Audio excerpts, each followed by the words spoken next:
State, you ready to begin? We are, Your Honor. Defense ready to begin? We are, Judge. All right, I'm gonna bring them in, I'll swear them, then I'll have to read the preliminary comments that's required. General, I'm gonna go ahead and give you the indictment. I gave you a copy of the redacted page. Yes, sir. I've put that in there. Then we'll take the plea, then we'll go straight into open statements and start the proof. If they're ready.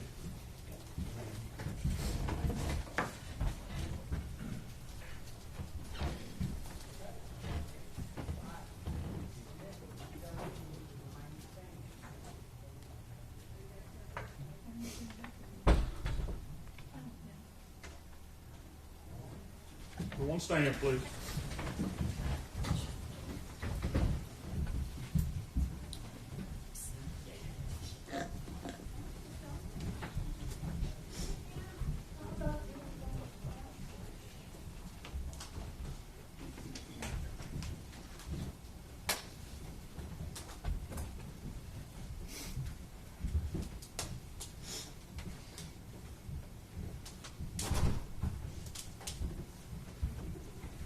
You guys can be seated. If the jury remains standing, be sworn, please.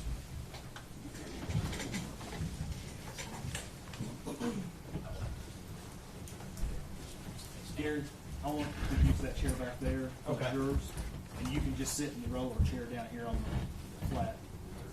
No, you can stay up there. While they're moving the furniture. If you'll just raise your right hand. Do you solemnly swear or affirm that you will well and truly try the issues to be joined between the state of Tennessee and the defendant, and the true verdict render thereto according to the law and evidence, so help you God? Be seated.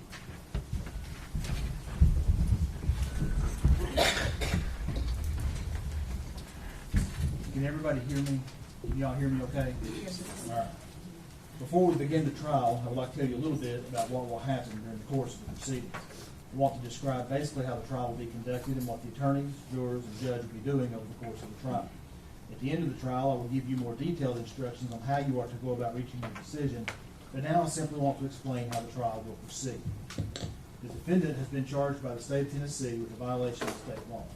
The document containing the charge is referred to as a presentment. A presentment is the formal accusation charging a defendant with a crime and is not evidence of anything. The defendant has pled not guilty to the charges. She is presumed innocent and may not be found guilty by you unless, after hearing all of the evidence, attorney's arguments, and instructions of law, the 12 jurors seated in this case unanimously find the state has proven its case beyond a reasonable doubt. The first step in the trial will be the attorney's opening statements. The state will tell you about the evidence it intends to present so that you will have an idea of what the state's case is about. This opening statement is not evidence. Its only purpose is to help you understand what the evidence will be and what the state will attempt to prove. After the state's opening statement, an attorney for the defendant may make an opening statement if he should so choose. Again, statements of attorneys are not evidence. Next will be the state's case in chief, in which the state will present its evidence. The evidence in the case will most likely consist of physical exhibits, documents, and the testimony of witnesses. The witnesses will testify by answering questions asked by the attorneys. After the state completes its case in chief, the defense will be given an opportunity to present evidence through witnesses and exhibits. A defendant is not required to put on any evidence or to testify. The burden is always on the state to convince you that the defendant is guilty beyond a reasonable doubt. If the defense does present proof, the state may then put on what is known as rebuttal proof. After you have heard all of the evidence, I will instruct you about the rules of law that you are to use in reaching your verdict. The final part of the trial occurs when the state and defense may present final arguments. I previously told you that opening statements by the attorneys are not evidence. Likewise, closing arguments are not evidence. In closing arguments, the parties will attempt to summarize their cases and help you understand the evidence that was presented. After you hear my instructions and the parties' closing arguments, I will select and excuse the alternate jurors, and the final 12 jurors will leave the courtroom together as a group. You will then begin your deliberations to make a decision in the case. Your deliberations will be secret, and you will not be required to explain your verdict to anyone. Now that I have described in outline form the trial itself, let me explain the functions that you and I will perform during the trial. I will decide which rules of law apply to the case. My decision will be reflected in my responses to questions and objections the attorneys raised during the trial, as well as in my final jury instruction. It is your job to determine what the facts are from the evidence. You must then apply the law and my instructions to the facts, and from that application, you will arrive at a verdict. The The state has the burden of proving the guilt of the defendant beyond a reasonable doubt, and this burden remains on the state throughout the entire case. Keep in mind that the defendant is presumed to be innocent of the charges against her. Thus, the defendant is not required to prove her innocence, to have her attorneys make any statements or arguments, or to produce any evidence. Reasonable doubt is that doubt engendered by an investigation of all the proof in the case, and an inability after such investigation to let the mind rest easily as to the certainty of guilt. A conviction cannot be based on conjecture, suspicion, or mere belief that the defendant is guilty of the crime charged. Reasonable doubt is a high burden, but it does not mean proof with absolute certainty. Absolute certainty of guilt is not demanded by the law to convict of any criminal charge, but moral certainty is required, and this certainty is required as to every element of the offense. Reasonable doubt does not mean a captious, possible, or imaginary doubt. A reasonable doubt is not a whim, it is not speculation or suspicion, it is not an excuse to avoid the performance of an unpleasant duty, and it is not sympathy. A reasonable doubt is a doubt based upon reason and common sense after careful and impartial consideration of all the evidence in this case. You, as jurors, must decide whether the state has proven beyond a reasonable doubt that the defendant has committed the crime charged in the presentment. You must consider the evidence in each count separately.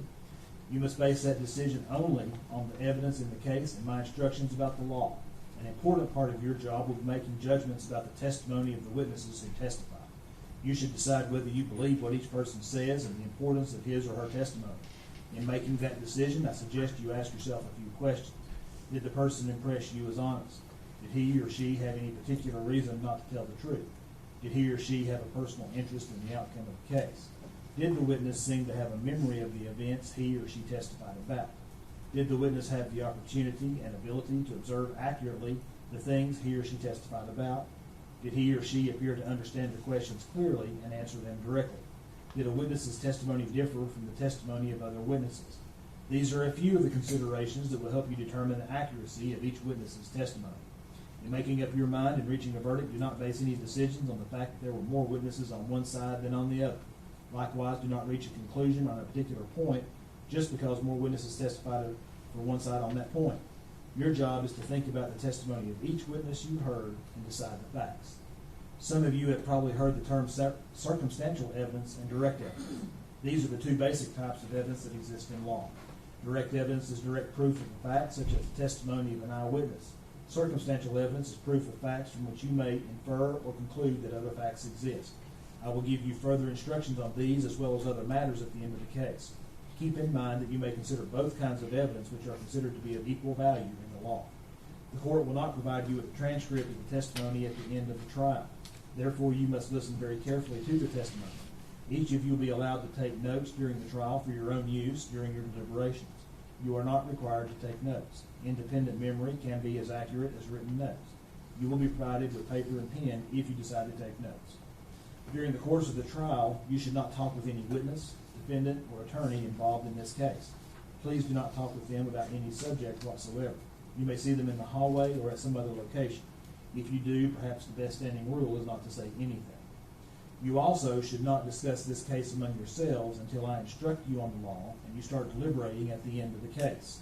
It is important that you wait until all the evidence is received and you have heard all of my instructions on the rules of law before you deliberate among yourselves. During the course of the trial, you will receive all the evidence you may properly consider to decide the case. Because of this, you should not attempt to do any research on your own or gather any information on your own that you think might be helpful. Do not engage in any outside reading, visit any places mentioned in the case, or try to learn about the case outside of this courtroom in any other manner. I do not know, well, I do know. There will be media reports in the newspapers, on TV, or on the radio about this case. You are not permitted to read, watch, or listen to those reports. You, as jurors, must base your decisions solely on the evidence you hear in the courtroom. At times during the trial, an attorney may make an objection to a question that is asked by another attorney or to an answer that a witness gives. This simply means the attorney is requesting that I make a decision on a particular rule of law. Do not draw any conclusions from the fact that an objection was made or from my ruling on that objection. My rulings only relate to the legal questions that I must determine and should not influence your thinking. If I sustain an objection to a question, the witness will not be permitted to answer the question. Do not attempt to guess what the answer might have been had the witness been permitted to give it. Similarly, if I tell you not to consider a particular statement that was made, you should put that statement out of your mind and you may not refer to that statement in your later deliberations. You may not ask questions. It is the responsibility of the attorneys to present the evidence. You must decide the case on the evidence presented to you. However, during the course of the trial, I may ask a question or two of the witness. If I do, that does not indicate that I have any opinion about the facts in the case or that I have any opinion with respect to that witness's credibility. Finally, during the course of the trial, I may have to interrupt the proceedings to confer with the attorneys about the rules of law that should apply. In some cases, we may have bench conferences in the courtroom outside of your hearing, and in some instances, I may ask you to retire to the jury room while we discuss the matter out of your presence. I ask your patience because these interruptions are necessary points in the trial where we have to resolve legal issues. If, after your deliberations, you find the defendant guilty of first-degree murder, we will then proceed to a sentencing, and you will set the punishment. If, after your deliberations, you find the defendant guilty of any other offense or offenses, the court will set the punishment at a separate sentencing hearing. The jury will not be involved in setting the punishment in those offenses. This completes my opening comments to you. We will now proceed with the reading of the presentment. Gentlemen. Thank you, Judge. Presentment, case number S-72-869, State of Tennessee, County of Sullivan. Criminal court, charge, first-degree murder, count 1. The grand jurors for Sullivan County, Tennessee, being duly impaneled and sworn, upon their oath present and say that Megan Boswell, on or about December 2019, in the state and county aforesaid, and before the finding of this presentment, did unlawfully, feloniously, intentionally, and with premeditation kill Evelyn May Boswell, contrary to Tennessee Code annotated section 39-13-202A1, and against the peace and dignity of the state of Tennessee, signed Barry P. Staubus, District Attorney General. Charge, felony murder, count 2. The grand jurors for Sullivan County, Tennessee, being duly impaneled and sworn, upon their oath present and say that Megan Boswell, on or about December 2019, in the state and county aforesaid, and before the finding of this presentment, did unlawfully and feloniously kill Evelyn May Boswell, a human and being, said killing being committed in the perpetration of or attempt to perpetrate the felony crime of aggravated child abuse, contrary to Tennessee Code annotated section 39-13-202A2, and against the peace and dignity of the state of Tennessee, signed Barry P. Staubus, District Attorney General. Charge, felony murder, count 3. The grand jurors for Sullivan County, Tennessee, being duly impaneled and sworn, upon their oath present and say that Megan Boswell, on or about December 2019, in the state and county aforesaid, and before the finding of this presentment, did unlawfully and feloniously kill Evelyn May Boswell, a human and being, said killing being committed in the perpetration of or attempt to perpetrate the felony crime of aggravated child neglect, contrary to Tennessee Code annotated section 39-13-202A2, and against the peace and dignity of the state of Tennessee, signed Barry P. Staubus, District Attorney General. Charge, aggravated child abuse, count 4. The grand jurors for Sullivan County, Tennessee, being duly impaneled and sworn, upon their oath present and say that Megan Boswell, on or about December 2019, in the state and county aforesaid, and before the finding of this presentment, did unlawfully, feloniously, knowingly, and other than by accidental means, treat Evelyn May Boswell, date of birth November 21st, 2018, a child under 8 years of age, in such a manner as to inflict serious bodily injury, contrary to Tennessee Code annotated, section 39-15-402, a Class A felony, and against the peace and dignity of the state of Tennessee, signed Barry P. Staubus, District Attorney General. Charge, aggravated child neglect, count 5. The grand jurors for Sullivan County, Tennessee, being duly impaneled and sworn, upon their oath present and say that Megan Boswell, on or about December 2019, in the state and county aforesaid, and before the finding of this presentment, did unlawfully, feloniously, and knowingly neglect a child, Evelyn May Boswell, date of birth November 21st, 2018, a child 8 years of age or less, so as to adversely affect the child's health and welfare, and the act of neglect resulted in serious bodily injury to the child, Evelyn May Boswell. Contrary to Tennessee Code Annotated, Section 39-15-402, a Class A felony, and against the peace and dignity of the state of Tennessee, signed Barry P. Staubus, District Attorney General. Charge, tampering with evidence, count 6. The grand jurors for Sullivan County, Tennessee, being duly impaneled and sworn, upon their oath present and say that Megan Boswell, on or about December 2019, in the state and county aforesaid, and before the finding of this presentment, did unlawfully, knowingly, and feloniously alter, destroy, or conceal evidence with the intent to impair its availability, verity, or legibility as evidence in an investigation. The said Megan Boswell, knowing that an investigation was pending or in progress, contrary to Tennessee Code Annotated Section 39-16-503, a Class C felony, and against the peace and dignity of the state of Tennessee, signed Barry P. Staubus, District Attorney General. Charge, false report, count 7. The grand jurors for Sullivan County, Tennessee, being duly impaneled and sworn, upon their oath present and say that Megan Boswell, on or about February 18th, 2020, in the state and county aforesaid and before the finding of this presentment, did unlawfully, knowingly, and feloniously make a statement in response to a legitimate inquiry by Sullivan County Sheriff's Detective Tracy Haraz, a law enforcement officer, concerning a material fact about an offense or incident within the officer's concern, to wit, the disappearance of the defendant's infant daughter, Evelyn Boswell, knowing that the statement was false and with the intent to obstruct or hinder the officer from preventing the offense or incident from occurring or continuing to occur. The said false statement concerning Evelyn Boswell and the defendant's claim that her infant child was with the child's father, Ethan Perry, contrary to Tennessee Code Annotated Section 39-16-502, a Class D felony, and against the peace and dignity of the state of Tennessee, signed Barry P. Staubus, District Attorney General. Charge, false report, count 8.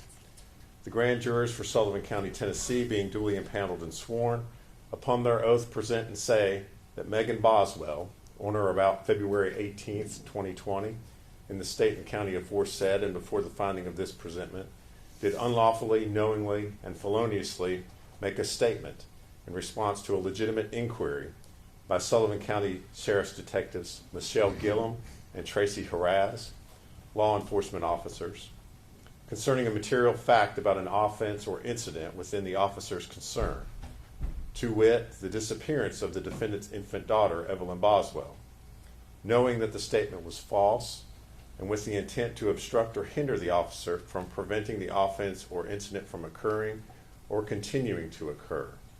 The said false statement concerning the defendant's alleged lack of knowledge of the whereabouts of her infant daughter and her alleged efforts to locate her daughter, contrary to Tennessee Code Annotated Section 39-16-502, a Class D felony, and against the peace and dignity of the state of Tennessee, signed Barry P. Staubus, District Attorney General. Charge, false report, count 9. The grand jurors for Sullivan County, Tennessee, being duly impaneled and sworn, upon their oath present and say that Megan Boswell, on or about February 18th, 2020, in the state and county aforesaid and before the finding of this presentment, did unlawfully, knowingly, and feloniously make a statement in response to a legitimate inquiry by Sullivan County Sheriff's Detective Lieutenant Steve Williams, a law enforcement officer, concerning a material fact about an offense or incident within the officer's concern, to wit, the disappearance of the defendant's infant daughter, Evelyn Boswell, knowing that the statement was false and with the intent to obstruct or hinder the officer from preventing the offense or incident from occurring or continuing to occur. The said false statement concerning the alleged last physical contact that the defendant had with her infant daughter and Ethan Perry's alleged refusal to respond to her text and voicemails regarding her daughter following an argument with Ethan Perry about the custody arrangements concerning her daughter. contrary to Tennessee Code Annotated, Section 39-16-502, a Class D felony, and against the peace and dignity of the state of Tennessee, signed Barry P. Stavas, District Attorney General. Charge, false report, count 10. The grand jurors for Sullivan County, Tennessee, being duly impaneled and sworn, upon their oath present and say that Megan Boswell, on or about February 18, 2020, in the state and county aforesaid and before the finding of this presentment, did unlawfully, knowingly, and feloniously make a statement in response to a legitimate inquiry by Sullivan County Sheriff's Detective Captain Joey Strickler, a law enforcement officer, concerning a material fact about an offense or incident within the officer's concern, to wit, the disappearance of the defendant's infant daughter, Evelyn Boswell, knowing that the statement was false, and with the intent to obstruct or hinder the officer from preventing the offense or incident from occurring or continuing to occur.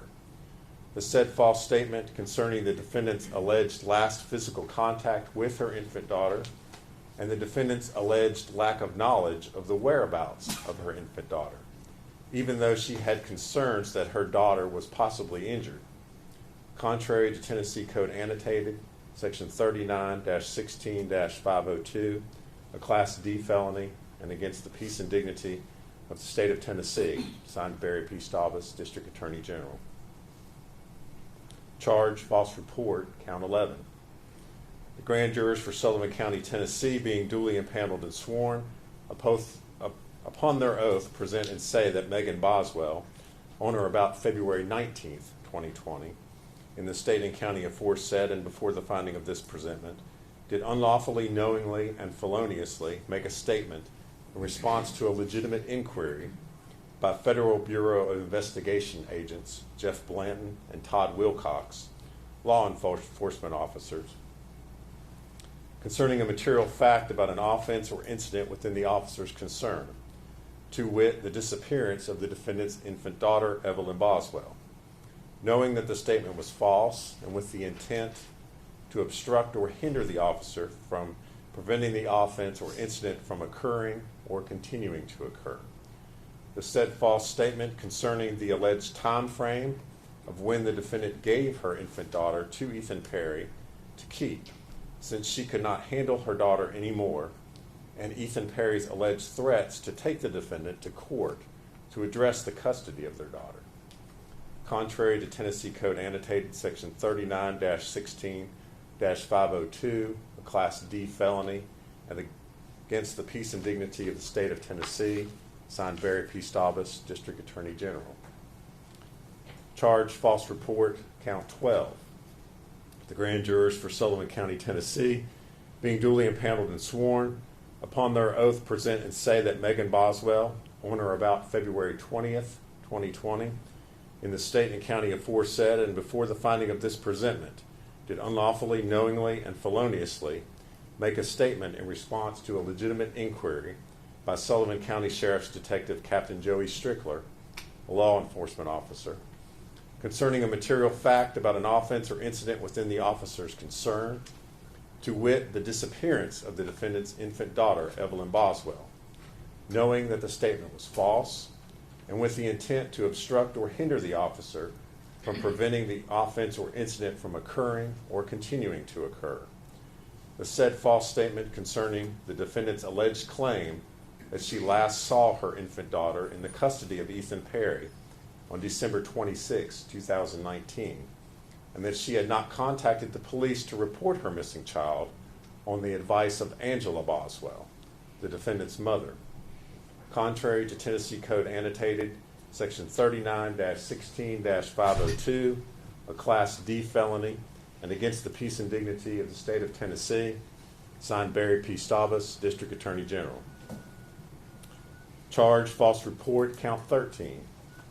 The grand jurors for Sullivan County, Tennessee, being duly impaneled and sworn, upon their oath present and say that Megan Boswell, on or about February 20th, 2020, in the state and county aforesaid and before the finding of this presentment, did unlawfully, knowingly, and feloniously make a statement in response to a legitimate inquiry by Tennessee Bureau of Investigation agent David Gratz and Sullivan County Sheriff's Detective Sergeant Matt Price, law enforcement officers, concerning a material fact about an offense or incident within the officer's concern, to wit, the disappearance of the defendant's infant daughter, Evelyn Boswell, knowing that the statement was false and with the intent to obstruct or hinder the officer from preventing the offense or incident from occurring or continuing to occur. The said false statement concerning the defendant's mother, Angela Boswell, possibly having her infant daughter, but refusing to share with the defendant the location of her daughter and whether she had custody of the defendant's daughter. Contrary to Tennessee Code Annotated, Section 39-16-502, a Class D felony, and against the peace and dignity of the state of Tennessee, signed Barry P. Staubus, District Attorney General.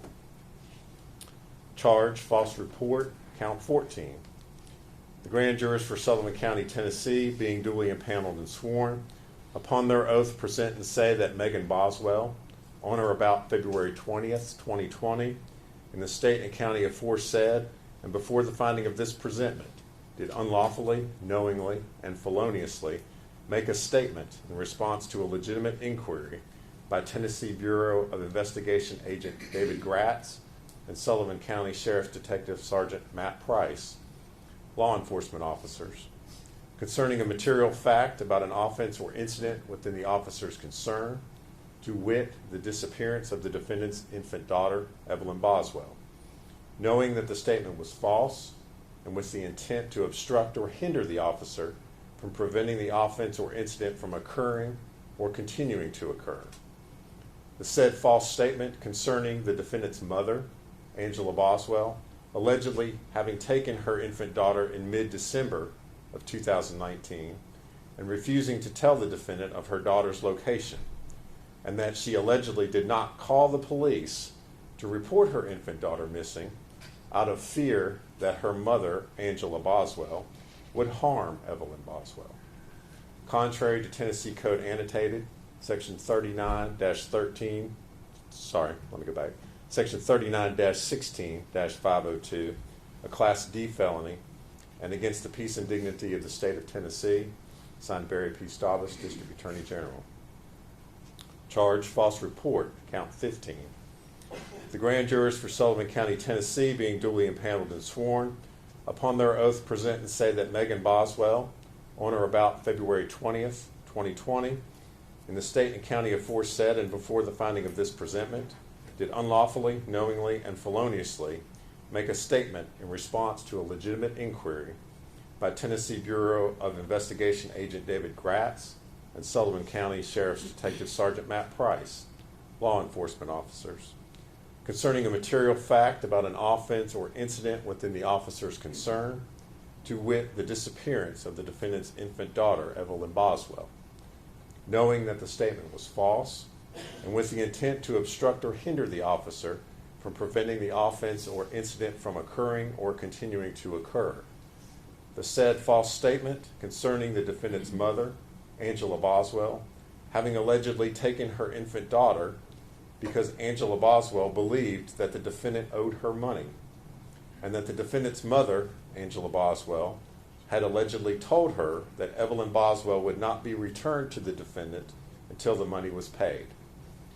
Contrary to Tennessee Code Annotated, Section 39-16-502, a Class D felony, and against the peace and dignity of the state of Tennessee, signed Barry P. Staubus, District Attorney General.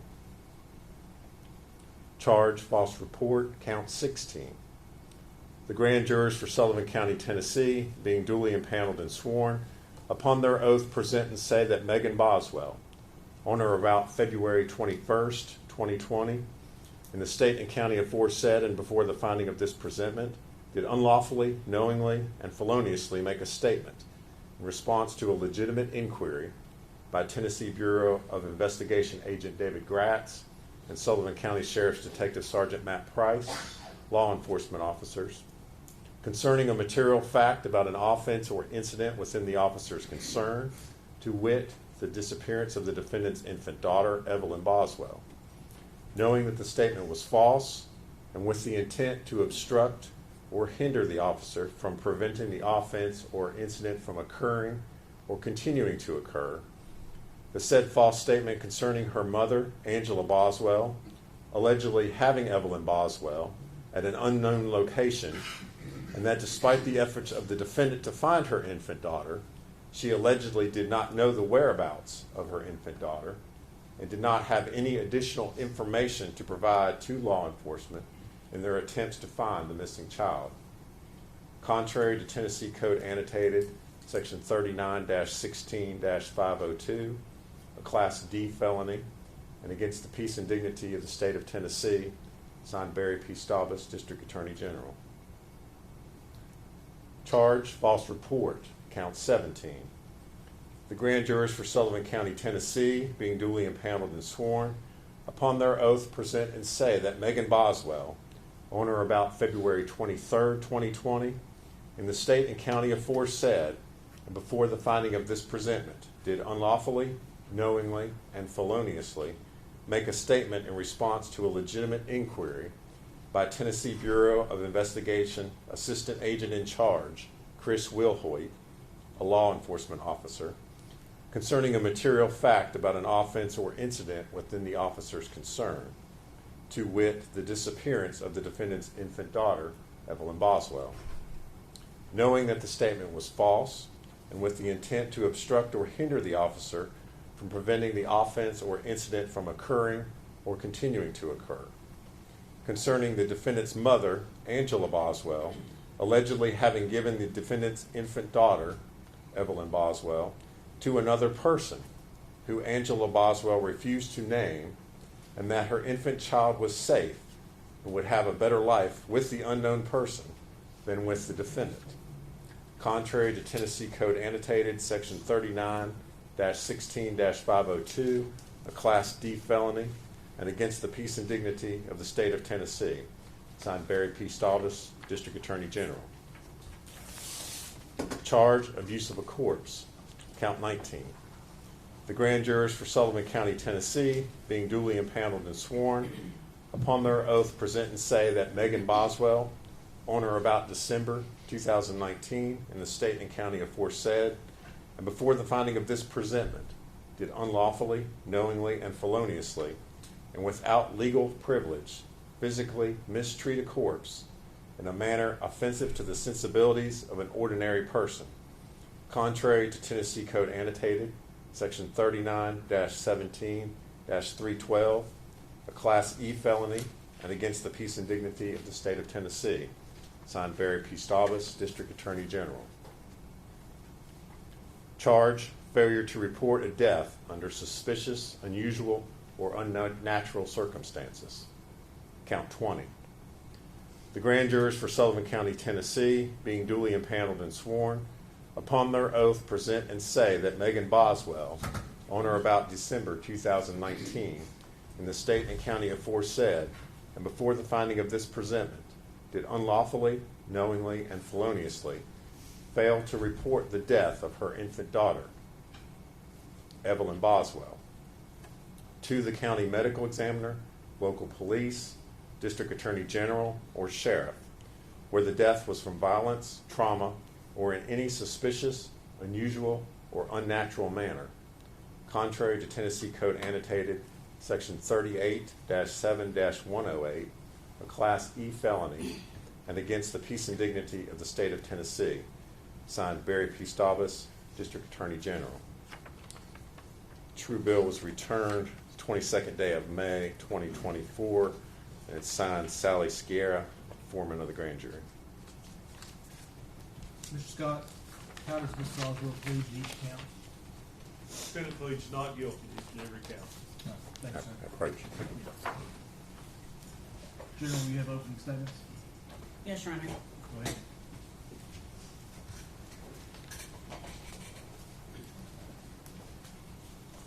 Good morning.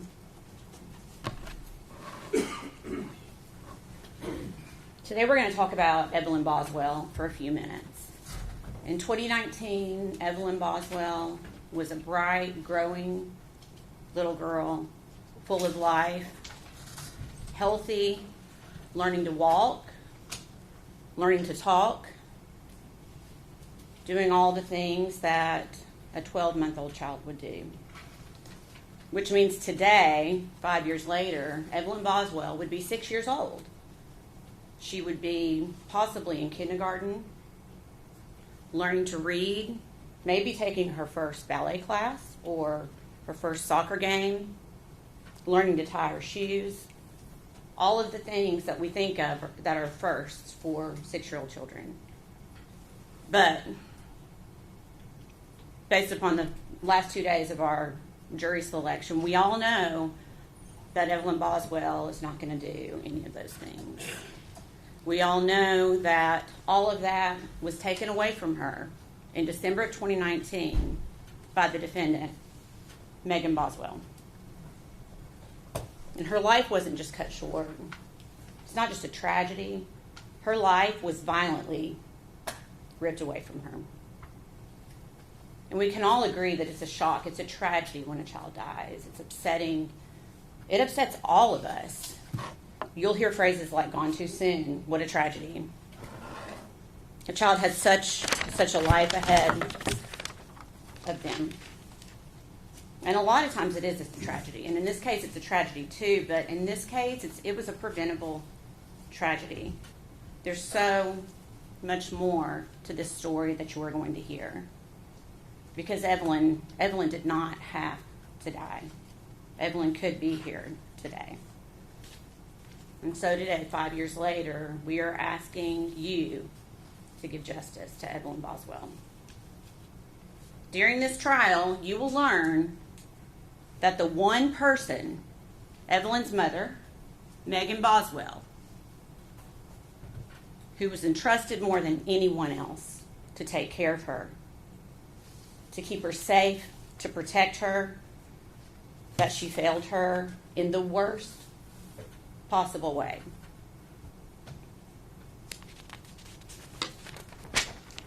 You will hear proof that the last time Evelyn Boswell was seen alive was December 6th, 2019. You're going to hear that date a few times during this trial. That is the last time that Evelyn Boswell was seen alive. And that was just a few weeks after her first birthday. And you're going to hear from many witnesses who saw Evelyn frequently, saw her all the time, family members, Megan Boswell's friends, that all of a sudden are like, where's Evelyn? Where's Evelyn? We're not seeing. They're concerned. And they would ask Megan Boswell about it. And every time, Megan had an answer. Megan concocted a story. And I'm not going to tell you now what she said. You're going to hear that in the proof.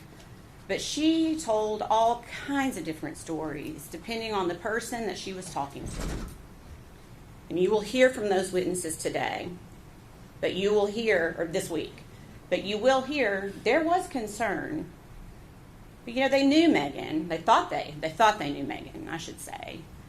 And so they wanted to trust that what she was telling them was the truth.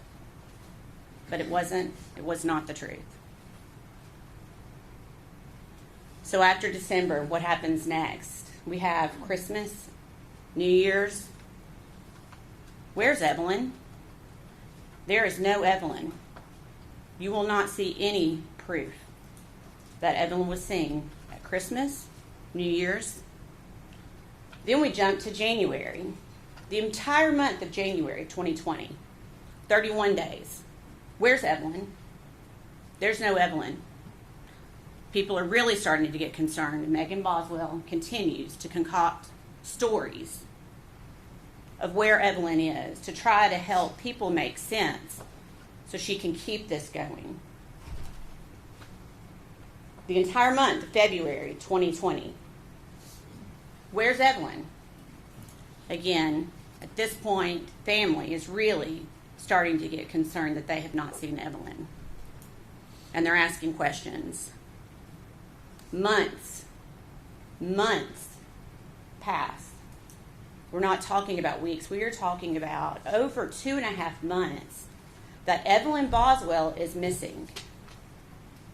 The defendant is not even just canceling her well visits. She's no-showing. She's just not showing up because she knows where Evelyn is.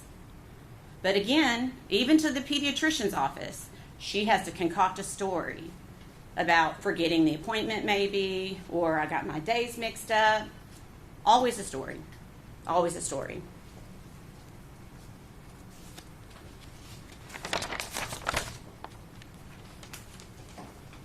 So we know now, we did not know then, but we know now that from early December, Evelyn Boswell, even though it had not been reported by Megan Boswell, Evelyn Boswell was a missing child from early December until almost the end of February. She was a missing child.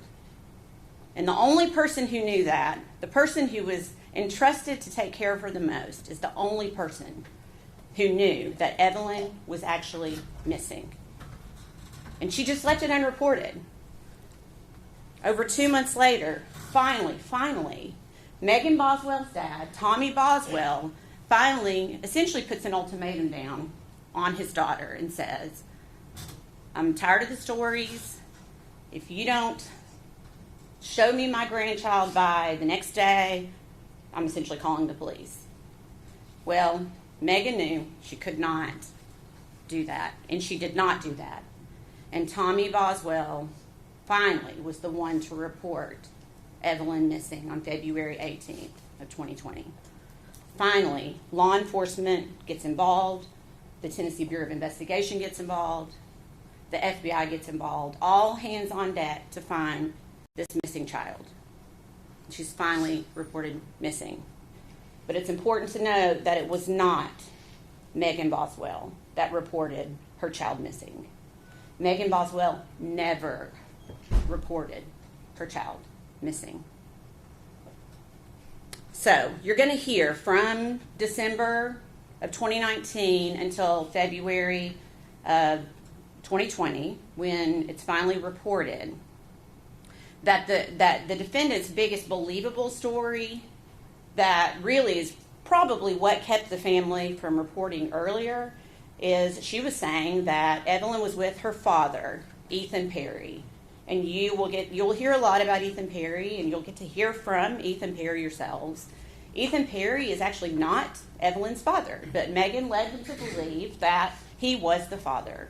And everyone, for all purposes, also believed Ethan Perry was the father.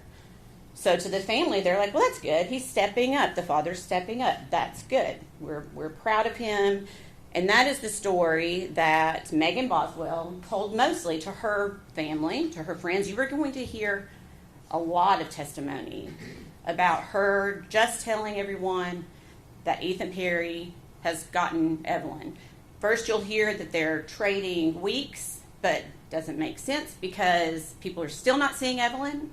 So then Megan took it one step further, where he took her to court and got emergency custody, blaming her for something. And again, not true.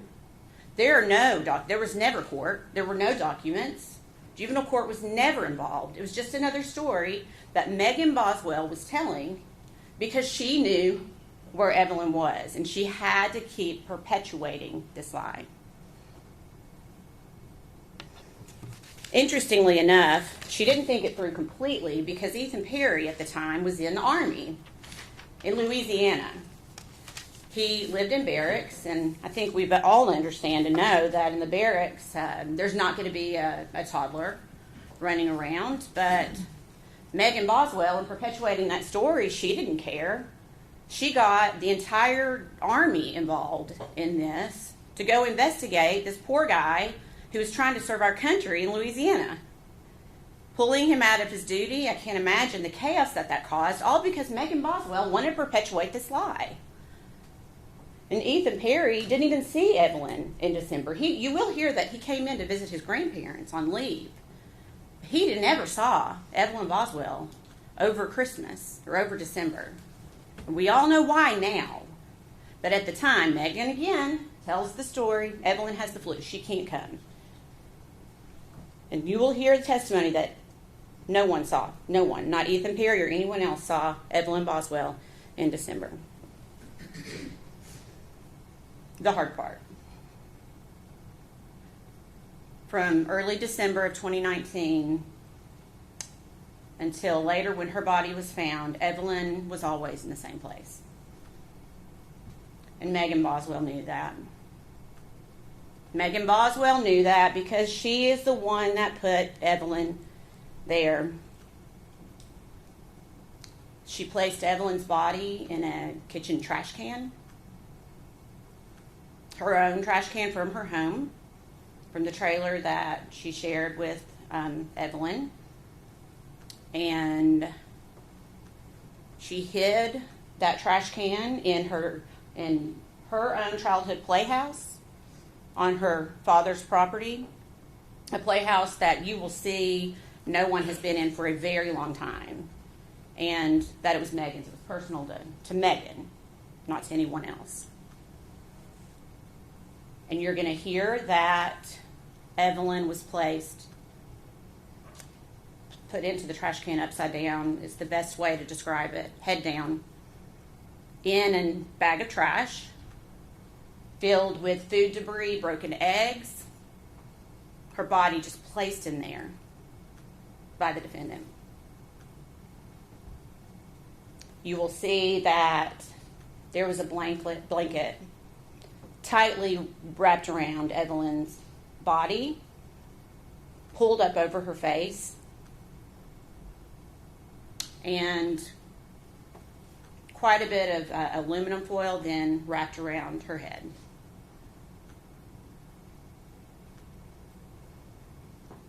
The blanket completely covering her face, the foil completely covering her head. Upside down in a trash can, still in her purple fleece onesie and diaper. And as terrible as it is to say, you are going to hear that she just wasn't placed in the trash can, but then another trash bag was placed on top of her. And that trash bag was shoved down into the trash can, compressing Evelyn into the trash can. That's what we're dealing with today. And you're going to hear proof that directly links only one person to this crime, this horrendous crime. You are going to hear that the only person linked to this crime is sitting at this table right here. You are going to hear it from many witnesses. You're going to hear all of the stories that she concocted, the lies that she told, and you're going to hear forensic evidence that links the defendant, Megan Boswell, and only the defendant, Megan Boswell, to this crime.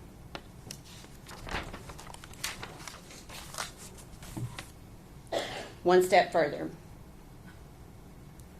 This entire time, Evelyn is decaying, decomposing in this trash can, again, upside down and compressed. What is Megan Boswell doing? Is she mourning her child? Is she worried? Is she scared? What is she doing? What would a mother be doing? Well, it's not what Megan Boswell was doing. And you're going to hear that because Megan Boswell got a new boyfriend, and it conveniently happened at pretty much exactly the same time that Evelyn disappears, when no one sees Evelyn again. Megan Boswell has decided she's just going to, Evelyn just out of the head, and she's moving on with her life. And she is living her best life, and you will hear that. She has this new boyfriend who has money, or at least she thinks he has money, and she's going to have a better life for herself. Not her child, but for herself. You will hear that she takes trips. She's clearly falling in love. She moves out of the trailer that she was living in with her child and moves in with this guy within weeks into his home in a very nice neighborhood in Bluntville, Tennessee. You are going to hear testimony that Megan Boswell is taking trips to Gatlinburg, to Pigeon Forge, staying at Margaritaville Hotel, all while her child is upside down, decomposing in a trash can. You will never hear that Megan Boswell was upset, mourning her child, crying, All she does is continue to concoct lies to cover up what she did. Is that what a mother does?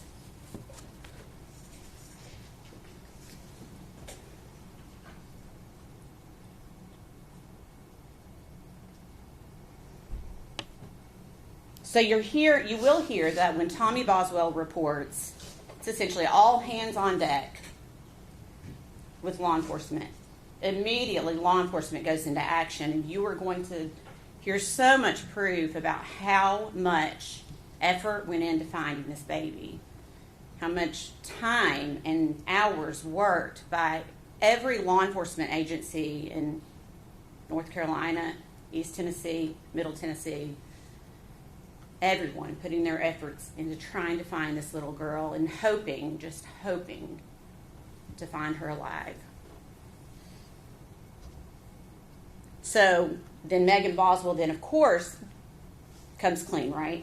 Once law enforcement's involved, because Megan knows where Evelyn is, so she's gonna tell law enforcement, right? The answer is no, and you probably can gather that by General Harper reading the indictment for about 40 minutes this morning. Megan Boswell continues to perpetuate her stories, concocting anything, blaming anyone else, Ethan Perry, for a day, 2 days. She continues that story of Ethan Perry. Then you'll hear she admits that's not true.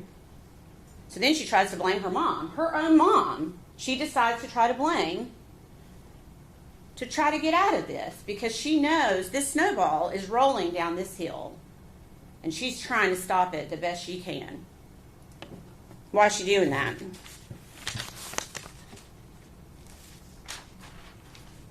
It's because she knows that she brutally murdered her child and she's trying to cover it up. And maybe she had that hope that Evelyn would never be found. And even to this day, 5 years later, Evelyn would still be a missing child. The defense said something really interesting in jury selection yesterday afternoon that I want to touch on. He said to you, you only have one chance to get this right. Do you remember that? Then he said, Megan only has one chance to get this right. Do you remember that?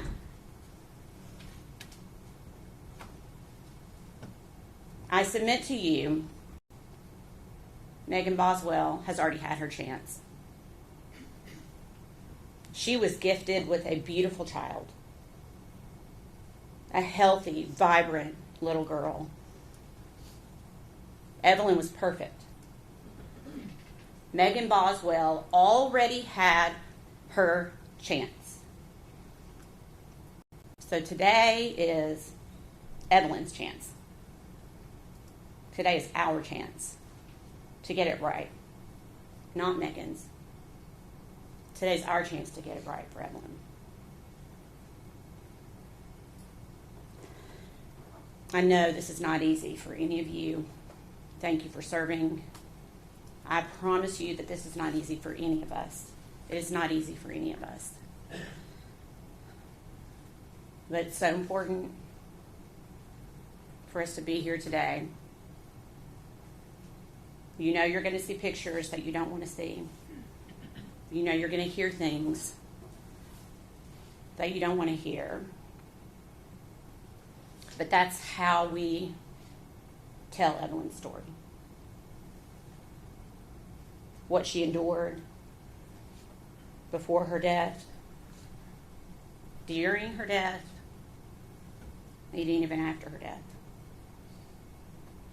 And where she had to sit for months while her mother continued to live her life as if Evelyn didn't exist.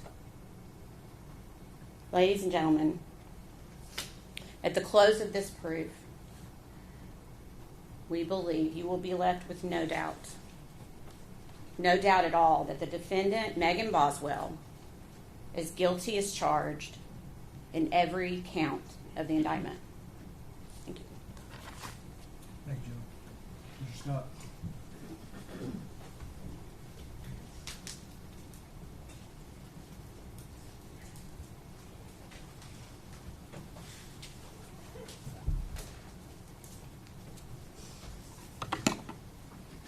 Morning. She's right about some things. And this is a terrible situation. There's a child, 13-month-old child, dead in the trash can. There's no getting around that. Hold on just a minute. Ladies and gentlemen, I'm gonna have you go to the officer. Stand, please. All right.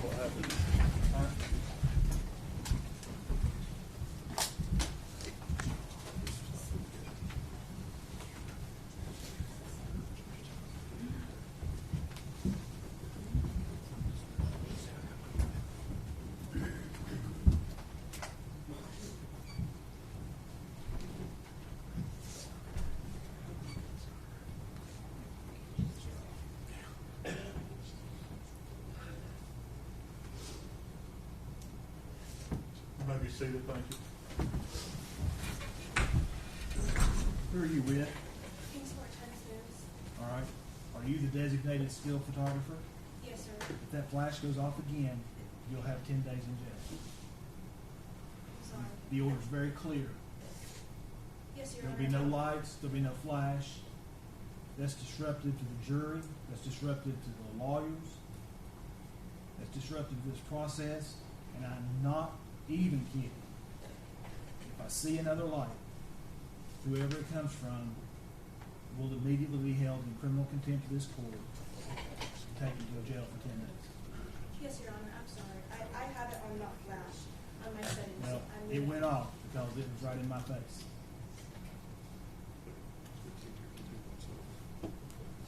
Now, I got a feeling that one or two of them is going to go to the bathroom, which is going to mean it's going to take us like 15 minutes to get started. So we'll take about 10 minutes. Thank you. Court stands in recess. I don't really know where I was at, but when I averages Ms. Massey goes, she's right about a lot of things. I mean, there's not a person in this courtroom that wants to be here discussing a dead child. Nobody. Not you all, not me. But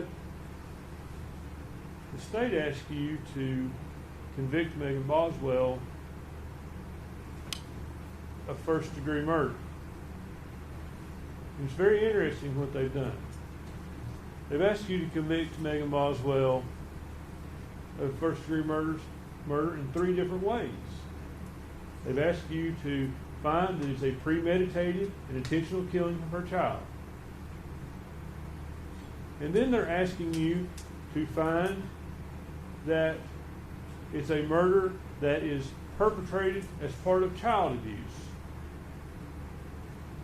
And then they're saying, well, if it's not that, surely it's because of child neglect. That's a problem. The state's theory is reasonable doubt in and of itself. They don't know what happened. They don't know how that child died, and they can't prove how that child died. I expect you'll hear from a couple of different medical examiners who come to somewhat the same conclusion, but one medical examiner, I think you'll hear from her, and she has a very interesting theory. But I would suggest to you that her theory is flawed. And the proof will show you why it's flawed. Just like yesterday I was talking about in voir dire, I think I asked a couple of you about the scientific method. And if you put in incorrect data, would you get incorrect results? And you will, if it's significant, data significance. The state asks you, I anticipate this medical examiner, based on her testimony in another hearing, is going to say that this child was alive when it was placed in the trash can. But then again, the state says Megan's guilty of abuse of a corpse. Those theories are not consistent. They're not consistent with this. What the state hasn't talked to you about is the possibility of what if this was accidental? What if Megan or Hunter Wood rolled over the child in the bed?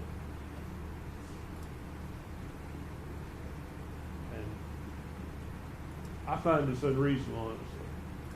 I find it unreasonable that you roll over on your child in the bed and you don't call 911. But I'm 49 years old. I practiced law for close to 25 years. Ms. Harper talked about yesterday how your life experiences are different. Well, mine are certainly different than Megan's. When this child died, she was 18 years old. Now, you heard about what a great father Tommy Boswell was and how involved he was. What you didn't hear is Megan had that child because while she was in foster care. That's how involved Tommy Boswell was. She was in foster care when she had the child. I think you'll hear a lot in this trial about how she came up. And I like to tell people, and I do tell people, I've never had a hard day in my life. I've never went hungry. I've never not had a place to live. I've never fought a war, and I've never lost a child. And I can't put myself in the position of someone who has lost a child. But that's what I'm going to ask you to do. Put yourself in Megan Boswell's position. She's 18 years old. She's got an older boyfriend. We expect the proof will be that he tells her, don't involve me with this. I don't want to be involved. Because they're scared they're going to get charged with something. That's going to be the proof in this case. And my reaction and your reaction would be different. I would certainly call 911. But I'm not 18 years old. And sometimes I think back to myself and I say, I would have called 911 at 18 years old. And I probably would. But I know a lot of people at 18 years old that wouldn't. Their life experience is different. Their maturity is different. If any of you have kids, some of you probably know that.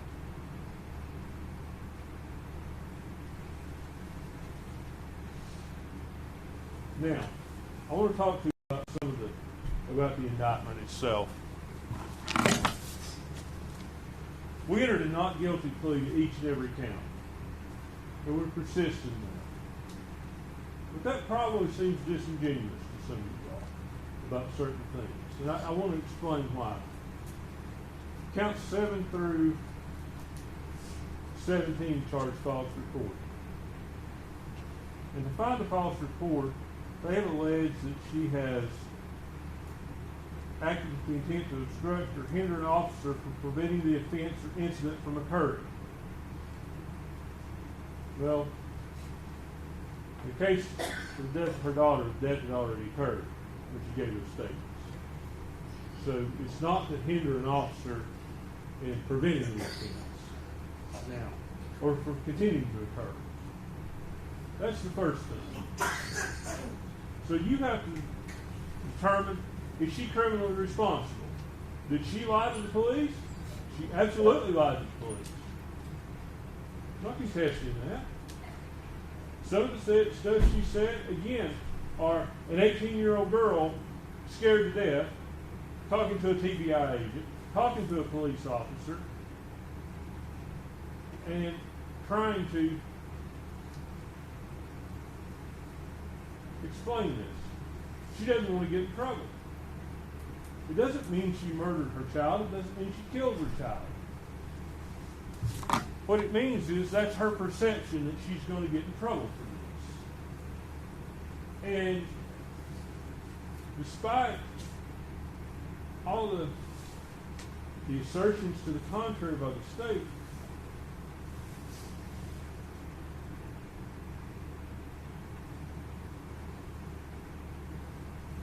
this is a trial, and I want to choose my words carefully. Ms. Massengill talks about Evelyn. How to get this right for Evelyn. Get justice for Evelyn. And I want you to hear me out before you judge my statement. There's nothing you all are going to do that's going to change anything for Evelyn. Not a thing. The child is gone. Your job here today, and in the coming days and weeks, will be to decide whether Megan's actions are criminal or whether they're not criminal. I'm not asking you to find her innocent of anything, because that's not your function. Your job is to determine whether the state can prove beyond a reasonable doubt and to a moral certainty that she committed each and every element of the offenses charged. And you're not going to be able to do that. Their theories are absolutely inconsistent. Premeditated murder, oh well, if we can't prove that, maybe we'll get her by neglect. And I would suggest to you that the investigation into this case, once it focused on Megan Boswell, it focused on Megan Boswell.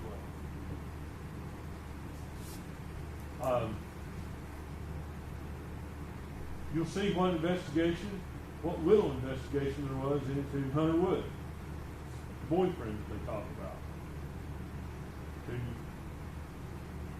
It's like he's out of the picture. It's just Megan that did this. But we expect the proof will show you that he was involved with it, that he placed that baby there, that he had access to that property, that he'd been a lifelong friend of Megan's brother, Tommy Boswell Jr., who goes by Mikey. He knew where that stuff was. Now, there are other things about the body and how it was found that doesn't come out in the proof, and I'll bring those to your attention later. But they will show you that baby wasn't placed in that trash bin dead. They will indicate to you that baby was probably moved. Also, I want to touch again on this massive Bill's talk about Tommy Boswell. Tommy Boswell just had an epiphany. Well, he had an epiphany after they searched his property over and over, after they had run a cadaver dog by that building where the baby was that didn't get on it. Then one day he'll just pick up the phone and say, hey, I just got to thinking, Megan had this playhouse down here. Maybe you should come and search it. The cadaver dog didn't get. Seems strange that the TBI searches your property and you would say, search all the buildings. Look at the playhouse. Why? Why do you have an epiphany days later? I bet I know where the child is. You'll hear from him. You'll hear him explain it. You can make your determination if you believe it. But ultimately, you're tasked with determining whether Megan killed that child.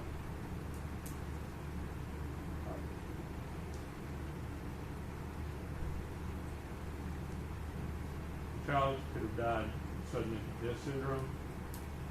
It's on the upper range of sudden death syndrome, but it's still there. And that child, I think that child's date of birth is the middle of November. So when we say a 13-month-old child, the child was barely 13 months. Could have died from that. It could have died from someone rolling over him, as they believe. Just negative. And certainly, disposing of that body the way it was disposed of is not excusable. It doesn't excuse anything. It doesn't make it right. It doesn't mean she's murdered. It doesn't mean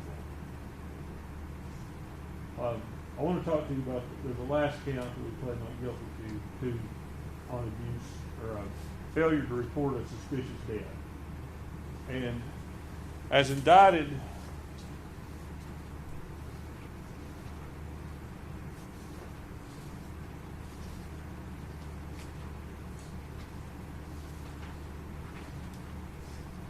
the state chose to indict that where the death was from violence, trauma, or any suspicious or unusual or unnatural manner. Now, I can't deny she didn't report it. She didn't report it. There's no denying that. But what I would tell you is what that indictment leaves out is a key part of that statute. And had it included that, I would have pled guilty, had her plead guilty to that. And that talks about where the unexpected death of a child is severe health, or sudden if death sentence. Had that have been included, should have stood up and said, I'm guilty of that, I did that. But it's not included because the indictment wants to make it that she committed a violent offense against the child. Lying to the police, improper disposal of the body, or whatever part she played in that, doesn't mean she murdered the child. It means she was an 18-year-old girl that panicked. That's what you have to think about when you hear this proof. That's all I've got to say to you. I thank you for your time and attention. I know I probably cross-examined you a lot of you fairly hard the other day, and I mean no disrespect by that. I just want you to know in the jury selection process, I did that because we have to have jurors that, make sure that you can be a good juror. That's the only reason. I mean, absolutely no disrespect. If I was hard on you, I apologize for that, but I don't apologize for standing up for me. Thank you, Mr. Scott. General 21st witness. State would call Agent Brian Fraley.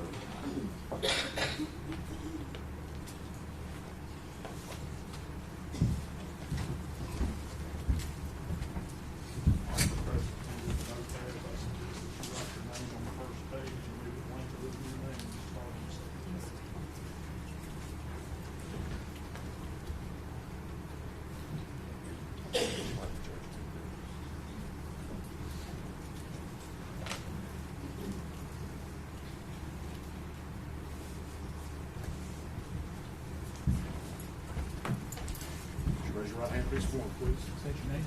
Brian Fraley. You solemnly swear affirm testimony about to give you the truth, the whole truth, and nothing but the truth. Yes, sir, I do.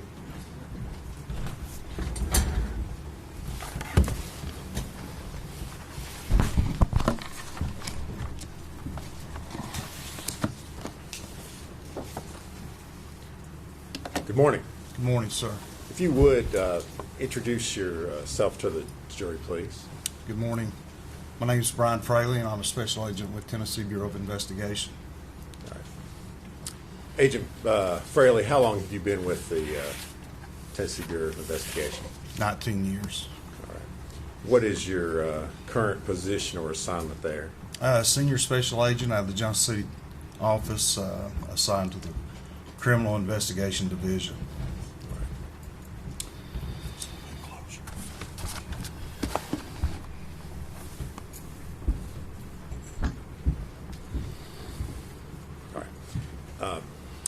Agent Fraley, were you called upon to assist in the investigation into the disappearance and subsequently the death of Evelyn Boswell?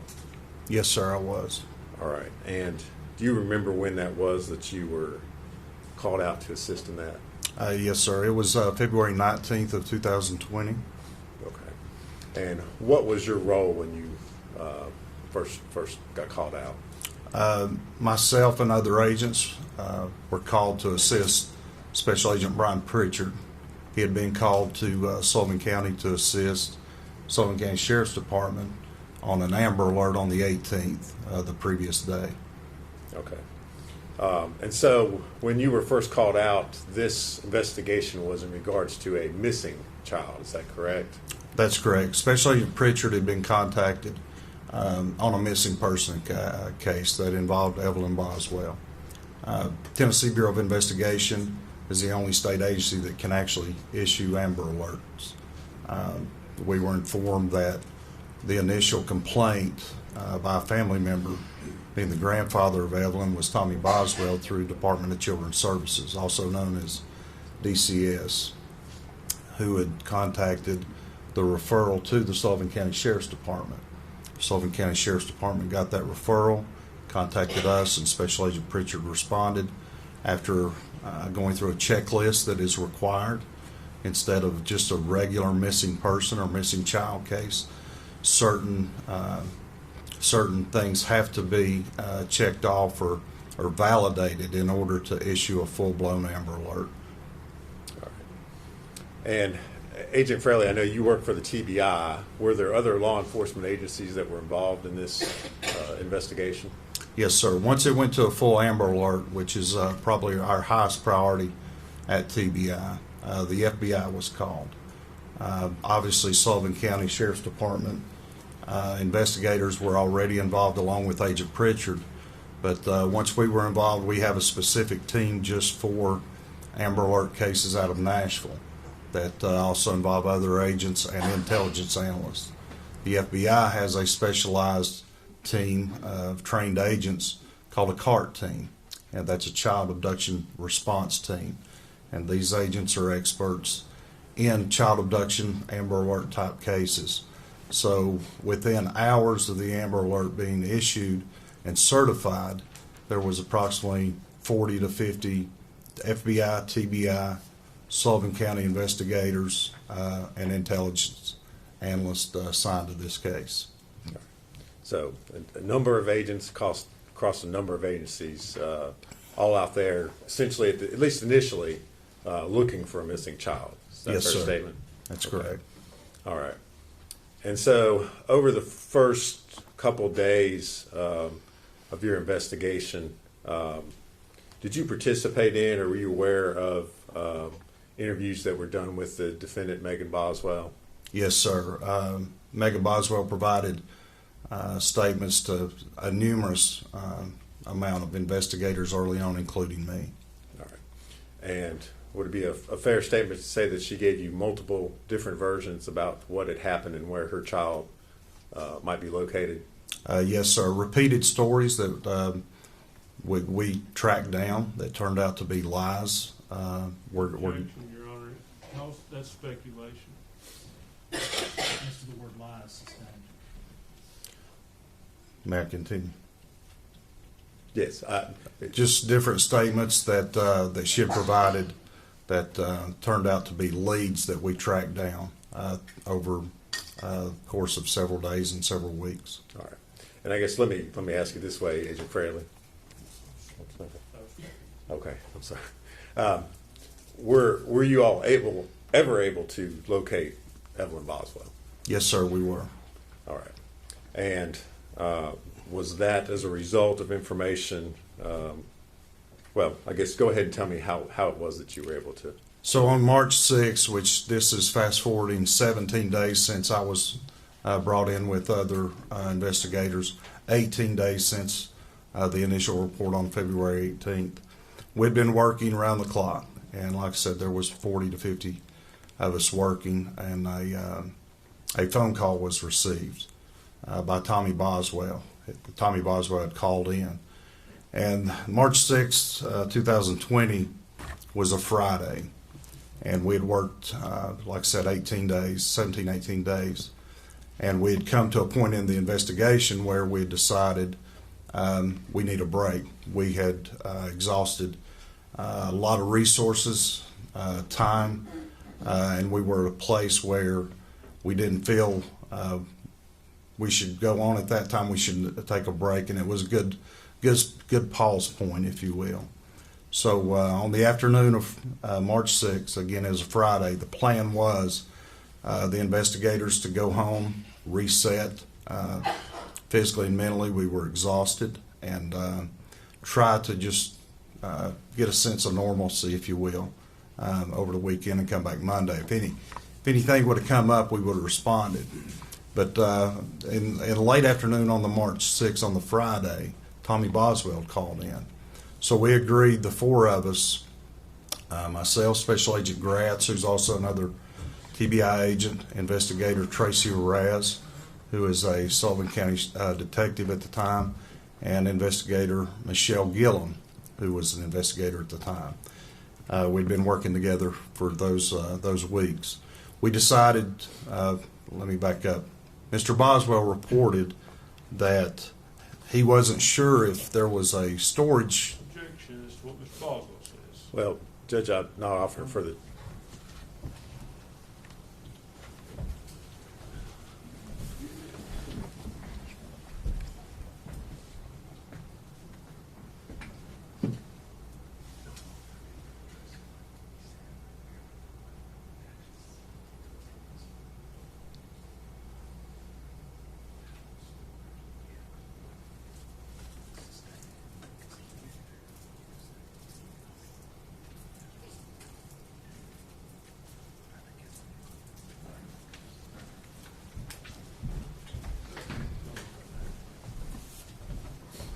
Sustained.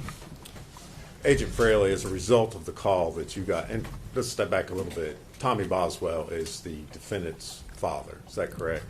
Yes, Megan's father and Evelyn's grandfather. All right. As a result of a phone call that you received from Mr. Boswell, what did you all do next? We went to Mr. Boswell property located on Muddy Creek to conduct a search there. All right. And is that property located in Sullivan County? Yes, sir. All right. I think it's 539 All right. Muddy Creek Road. All right. Agent Fraley, in the course of your investigation while you were out there, did you create a sketch or diagram of the Boswell property? Yes, sir, I did. All right. If I could, I'm going to hand you a document, ask you if you can identify what's shown.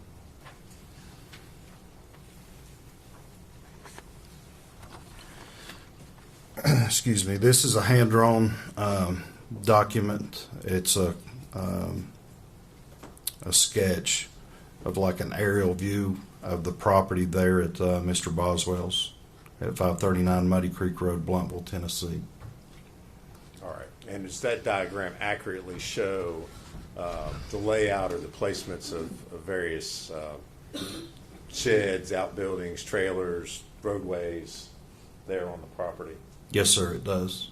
All right. Judge, we would move to make that exhibit number 6. What- Any objection? No, sir.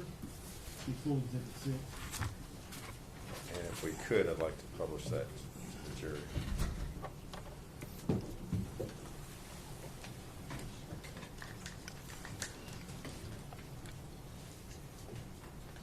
Are you gonna use the Elmo thing? Well,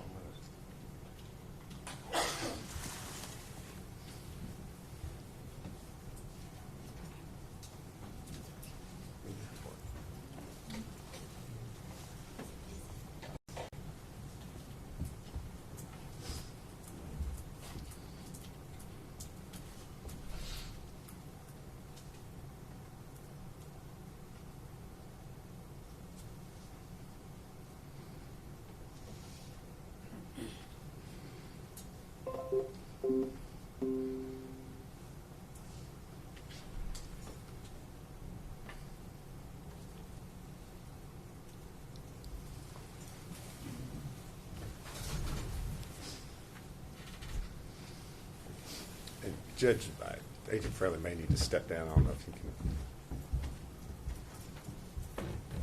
I may need him to step down for the witness. I don't know if he can. If I could hand him a laser pointer. Okay. He needs to, that's fine, as long as we can pick him up on. I can see that. Can you from- see it okay yes, from there? sir. I didn't know if you would be able to. All right. Are you okay from? Yes, sir. I can see that. Shooting And I have okay. it in front of me as well Okay. on my screen. All right. If you would kind of point out, I guess, the major landmarks that are shown there in the diagram. Yes, sir. So this top house here is Tommy Boswell's, as it was described to us. This resident here was a mobile home that was described as his mother's. This is the shed that we had information on right there. That's like a yard barn or an outbuilding. And then here is notated as what we described and what was described as a playhouse. I don't know what happened. Hold on a second. It's like it lost your feed.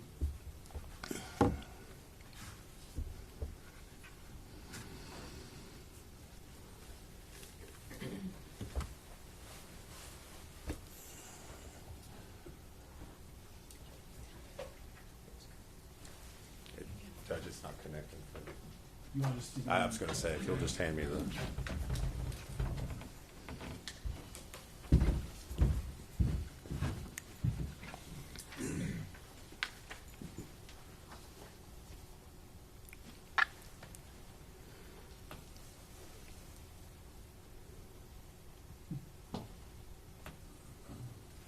You gotta drag it up. That's the state. Maybe the laptop just came back.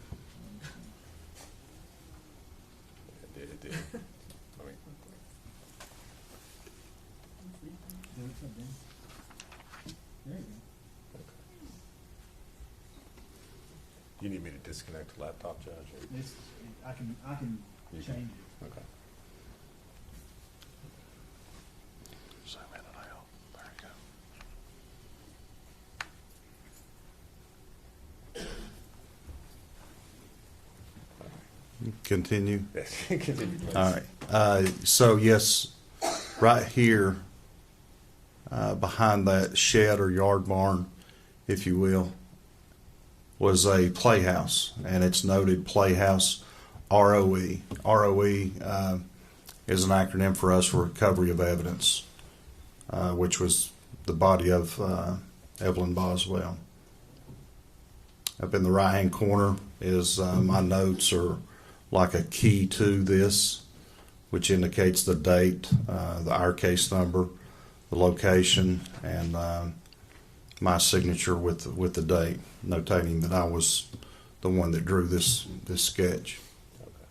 Okay. Agent Fraley, you've got the driveway shown through the middle part of that diagram there. Was there any sort of gate or anything that, as far as being able to enter or exit the property?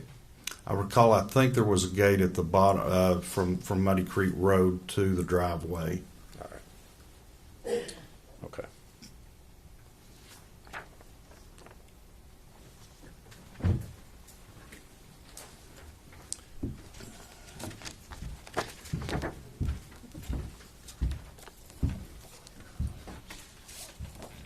We don't need it.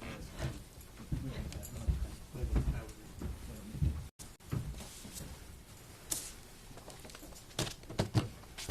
Now, Agent Fraley, you identified an outbuilding that was there on the property. You had said that's where you went first. That's correct. Okay. And I guess tell us what you found or what you observed when you went to that outbuilding. What was found there were multiple boxes of belongings of Megan Boswell that contained a variety of items specific to a young child. I recall there were clothing items, diapers, medicines, toys, those kind of things were the most common thing in those boxes.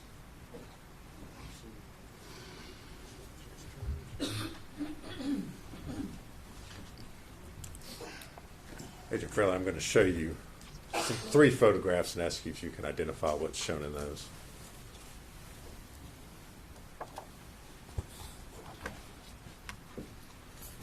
And so the first one is the yard barn or shed that was described and depicted in the sketch. The home there to the right was, our understanding, Tommy's mother. The second, that's the first one. The second one is the same yard barn or shed, except in this one it has a picture of the what we were describing as a playhouse behind it. And then the third and final one is a closer photograph of the yard barn or shed with those items I just described. And do those photos accurately show how that shed or outbuilding looked when you arrived there on March the 6th, 2020? Yes, sir, it does. All right. Judge, we would move to make those the next exhibits, which I think are 7, 8, and 9. Any objections? No, sir. With the full exhibits? How do you want to display those? Well, I'll take another Shot? shot at trying to use the laptop.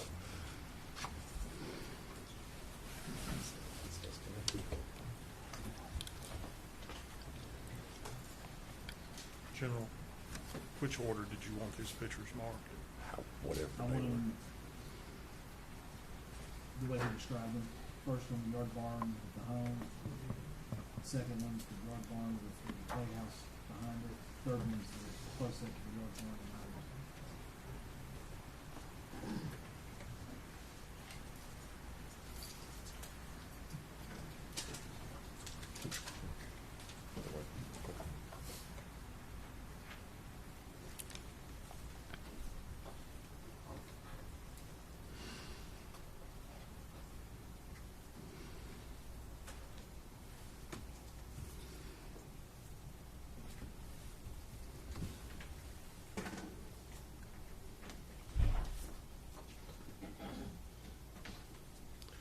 Now I see those. Make sure I've got the.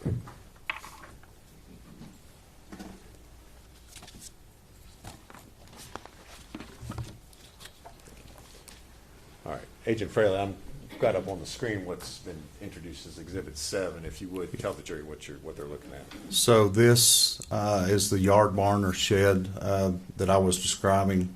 This was the home that was described to us as Tommy Boswell's mother, and then the items there that you can see with the open door inside of the shed or yard barn.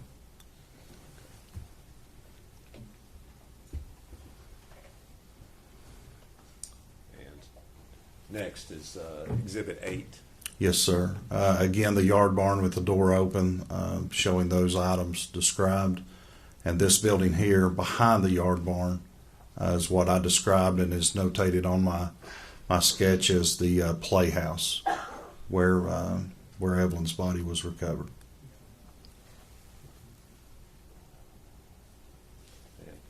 Next, Exhibit 9. Yeah, again, that's just a closer photograph of the yard barn or shed with those items I described placed inside there.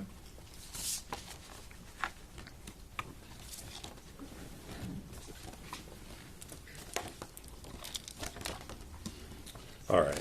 Did you participate in, or I guess what did you all do with the items that were that you saw located in that outbuilding there? Those were obviously photographed and documented as what they were, processed. All right. Did you participate in that process, or were you just? Yeah, I think primarily the two inside there actually searching, going through the items was Special Agent David Gratz and Investigator Tracy Arras.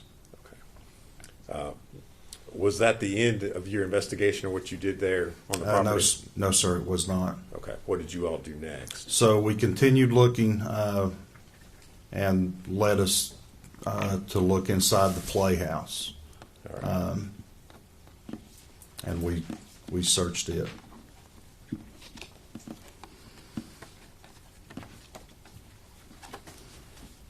And what did you find, if anything, upon looking in the playhouse? There were, once the door was opened, right inside the door, as the opening of the door, was a trash can, like a tall kitchen model, common trash can, and 2 bags of trash beside of it.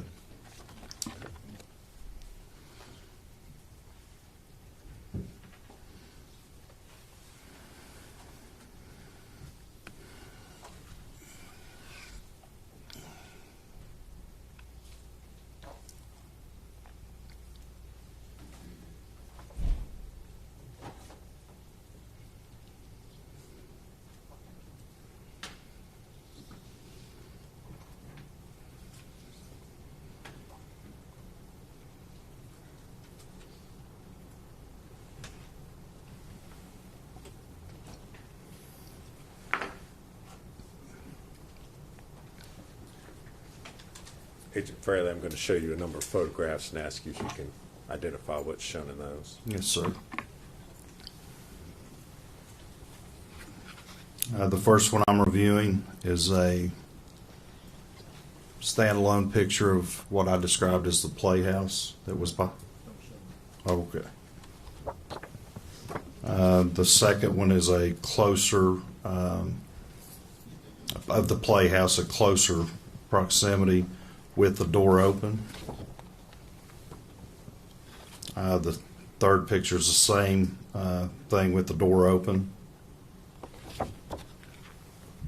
Third one is a closer photograph with the door open. It does depict, the third one depicts the trash can with the bags of trash, as does the second one depicting the trash can. The first one, the door was closed. The next one depicting an open door with the trash bags and the trash can. The next one, assorted items that were inside the playhouse, and they appear and appeared at that time. They had been there longer than the trash can and trash bags. Again, picture from outside the playhouse looking in where the trash bag or the trash can was. And it's a closer picture that depicts a black trash bag in the top portion of the trash can. The next one is a picture of an area inside the playhouse that had this assorted items there that again appeared to be there for some time with dust and cobwebs on them. Next picture is another picture from right at the doorway. Again, the trash can, the trash bags. Again, another picture of the trash can with the trash bag, the trash bags. There's other items around these. I keep talking about the trash bags and the trash can because they were relevant to us because they looked like they had recently been put there. These other items had dust and cobwebs and looked like they'd been there for years undisturbed. The last photograph I have is this is my hand in the picture. It's pulling back. It's over the trash can with what appeared to be a leg and a foot of a baby or a baby doll. It appeared at the time with the fleece blanket and the purple onesie, the clothing that had been described to us by Megan Boswell. Okay. When you made the observation that you made in the last, you described in the last photograph, did you do anything else with the trash can prior to the medical examiner's office? No, sir. At that time, we didn't. We stopped what we were doing. We'd found we'd found Evelyn, and we made phone calls. We had called the DA's office, advising them that we'd found her. We've called our chain of command, our supervisors, and the medical examiner's office, along with forensic pathology out of Johnson City, and waited till all those personnel arrived. Okay. And Agent Fraley, the photographs that you just described and identified, do they truly and accurately depict the scene as you saw it inside the Playhouse on March the 6th of 2020? Yes, sir, it does. Judge, we would move to introduce those as full exhibits at this time. No objection. There'll be full exhibits on, he went so fast I couldn't write it all down. Starts at 10, I don't know where it is.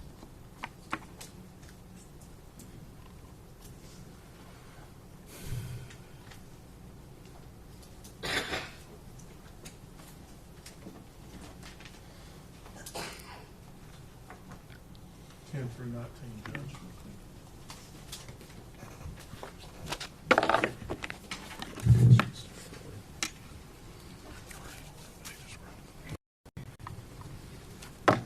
Judge, if I could, I'd like to publish those to the jury.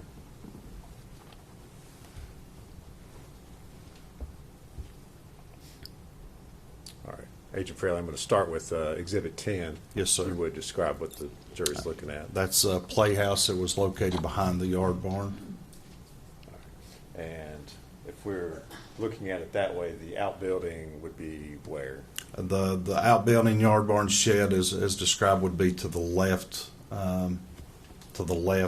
out of the picture back this way from the yard barn or from the playhouse. All right. And the door, as we're looking at it, that door was closed when you arrived? Yes, sir. That's how we found it. Next, I'm going to show you Exhibit 11. Same playhouse with the door open. Okay. And if you look inside the door right here, this white trash can is the trash can that I was describing as I was reviewing the photographs. All right. As you opened the door, was anything disturbed or moved, or did anything shift? No, sir. Nothing fell out onto. As you can see, there's a front porch there. It was opened, and it is as it's seen. Obviously, the trash can's kind of tilted the way it is there, and the other items throughout the playhouse. So the only difference between the prior photograph we looked at and this one is that the door, you all have opened the door so that you could see inside. Is that correct? That's correct. Okay. Next, I'm going to show you Exhibit 12. Same, obviously, playhouse, just from a different angle. You can see the trash can there on the left, and those two, you can see the main portion of one bag and partial portion, excuse me, of a second trash bag, two white trash bags there.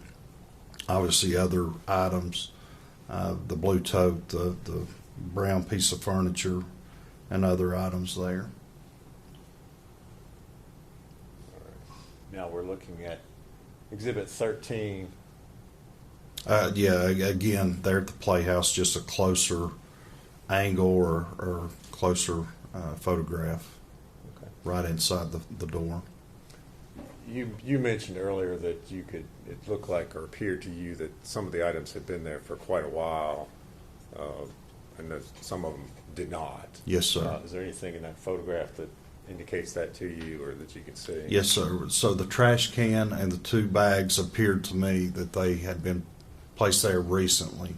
The other items, like I said, the blue tote, those other things, these right here, that cardboard box, these items back here on the shelf, they just look dated and like they'd been undisturbed for quite some time because, again, they had dust and cobwebs located throughout the playhouse, except for that portion right there, right at the front door. Now I'll show you Exhibit 14. Yes, sir. What are we looking at there? Same thing. That's right inside the playhouse to the right. If you just stuck your head into the playhouse from the doorway, this would be to the right. And again, these items you can see specifically on this bag here. Well, a lot of these things, it's just dust covered, indicating to me that it had been there a while. Agent Fairley, are we actually, if you're looking at the lower right-hand corner of the photograph, is that the door frame right there? This is the right-hand door frame with the clasp for a lock. So yeah, again, like I said, if you were standing outside, just peering inside, that's kind of the angle or the view that's depicted in this photograph.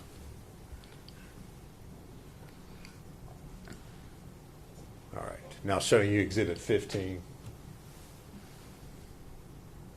Yes. The trash can again, this is taken from outside the doorway. This is me here.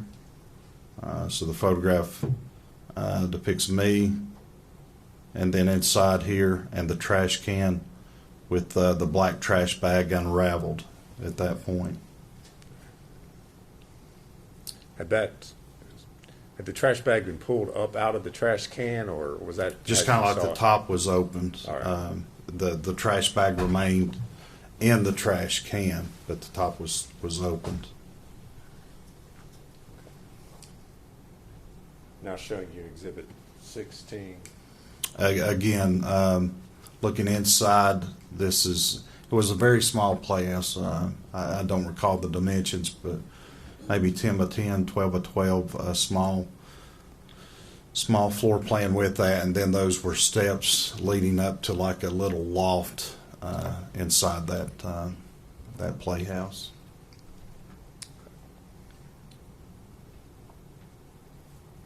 Again, This is another- Exhibit 17. Yes, Sorry, sir. Go ahead. Again, just another photograph of the trash can and the two bags. There's a keyboard there, a piece of furniture. Again, the blue tote. Just multiple pictures of kind of like the same thing, same angle, same point of view. Just multiple pictures of that. Again, the trash can again. This is Exhibit 18. For yes, the sir. record. Sorry. Again, the trash can with the black trash bag inside the trash can, blue tote, other items there inside the the playhouse. Agent Fairley, there appears to be something on the inside of the white trash can. Were you able to? Right there. Right there. Okay. What is that we're seeing or looking at? I can't see clearly what that is. I don't know if there's another piece Okay. of trash bag. Or, Okay. And exhibit. Right. And our concern is to process the evidence. We did so at the direction of the forensic pathologist. And so what decision was made was on that front porch of that playhouse, which was just right outside the doorway, was to place a body bag there on the front porch. Open, they unzip and they open. So we placed a body bag there, and I brought the trash can out, and we started removing the contents of the trash can onto the body bag that was opened. All right. And did you participate in that process with folks from the medical examiner's office? Yes, sir. It was Laura Parsons, who works with the forensic pathology, and Dr. Matrina Schmidt, who is the forensic pathologist there. Okay. And so you actually helped them and assisted them in removing the body from the trash can? Yes, sir. Like I said, the body bag was there, and I removed the contents and the body of Evelyn Boswell onto the body bag where we could start processing what was inside the trash can, which additional evidence was in addition to the body of Evelyn. And was this whole entire process photographed? Yes, sir, it was.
Agent Fraley, I'm going to hand you some photographs and ask you if you can identify what's shown in those.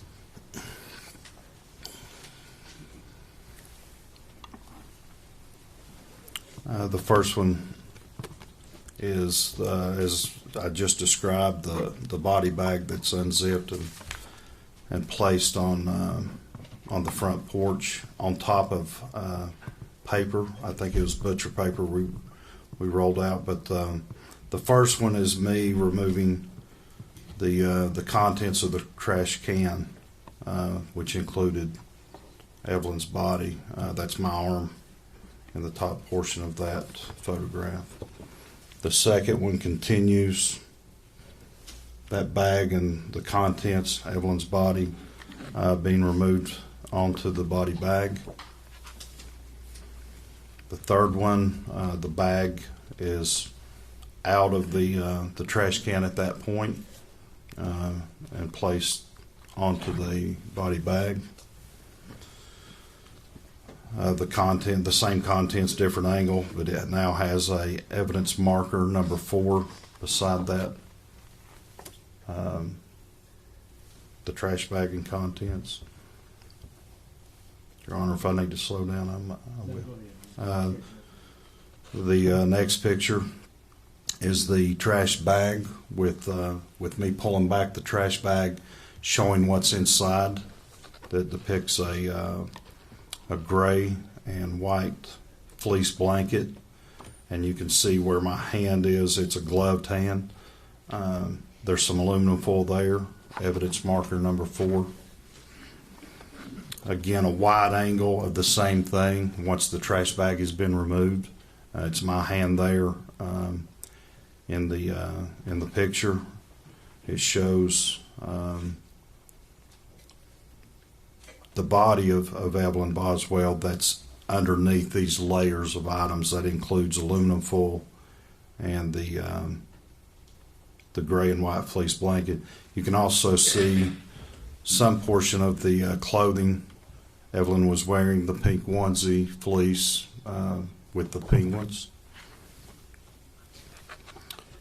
The next photograph is an opening of the trash bag that Evelyn was inside of, that shows different items in the bottom of that trash bag.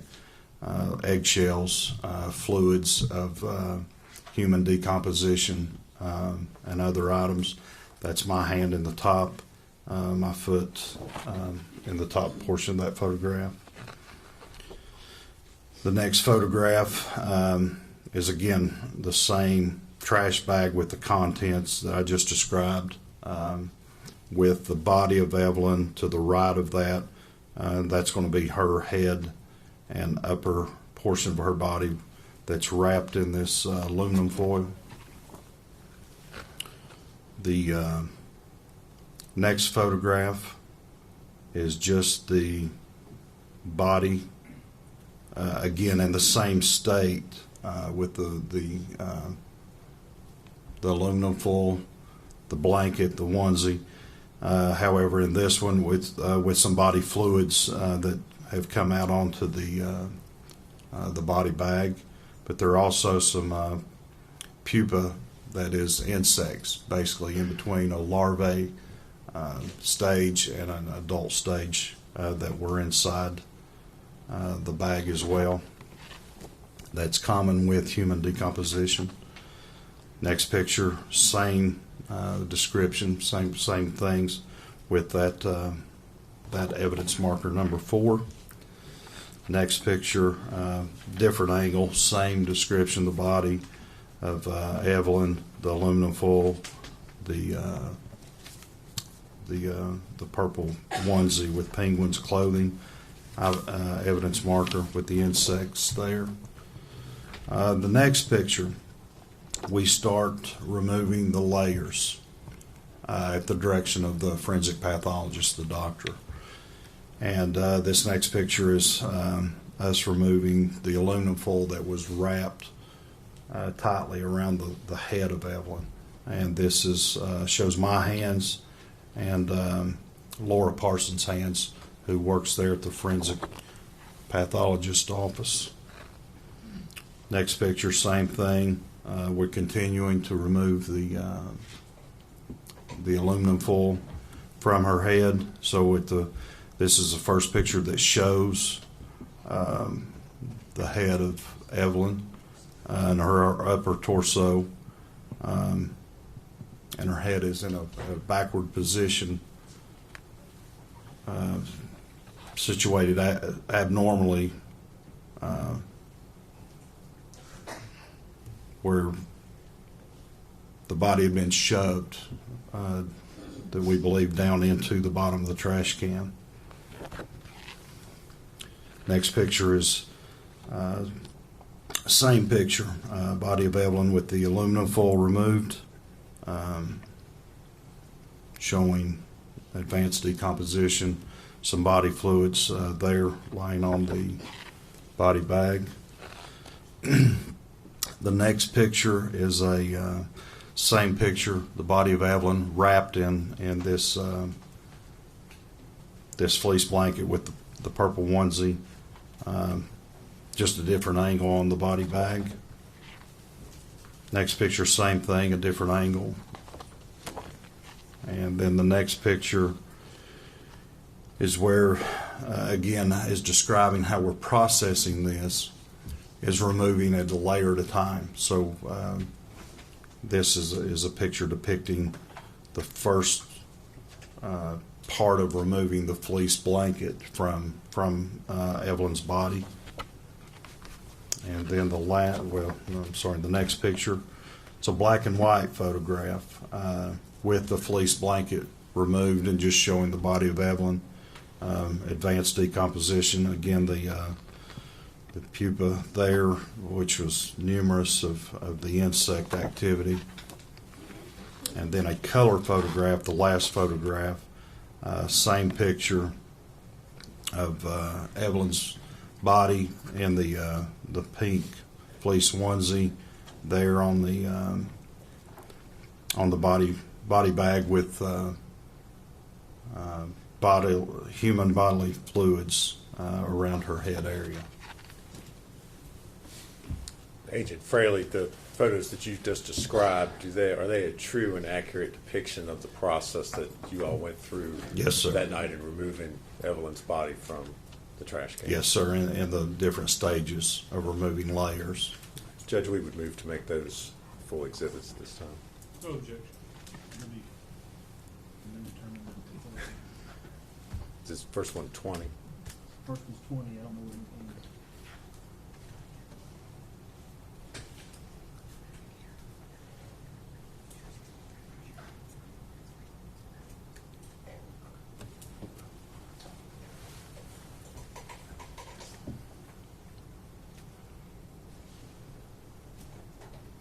Are there going to be more series of those? Yes. Well, Count them. Yes. Tell me how many. it's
And Judge, I would ask at this time if we publish those to the jury. I'll start with Exhibit 20. Did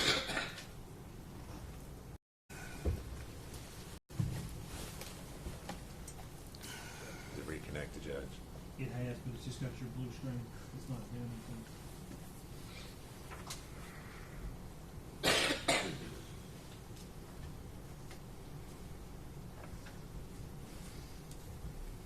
Your laptop may have low battery. I don't know if it plugs in or not. It's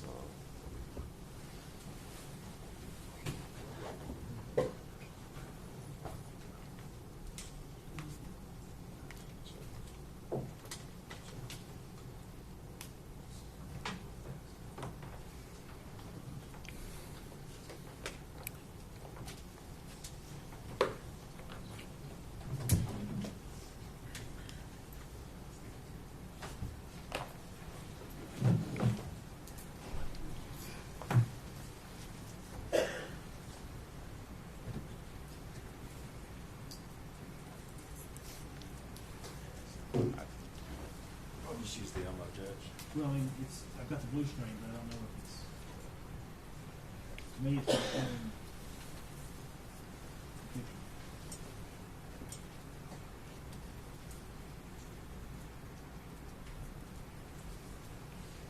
You should see what I'm seeing on the photo.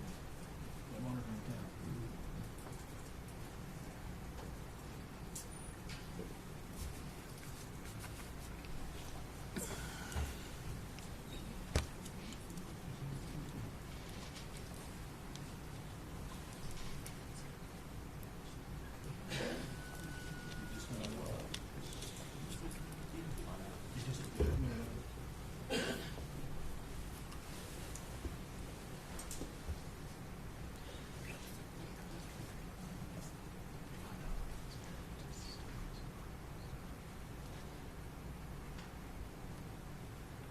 I'm just going to use the elbow, Judge. See, yeah, push it all the way up. Push it all the way up.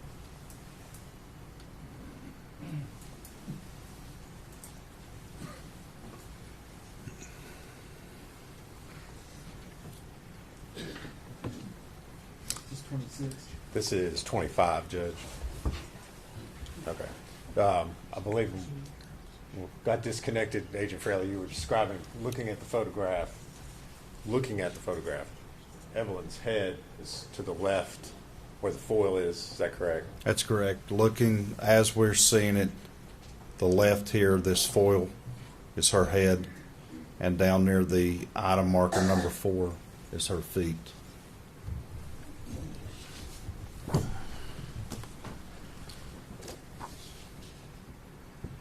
you back it up, on the very top of the top.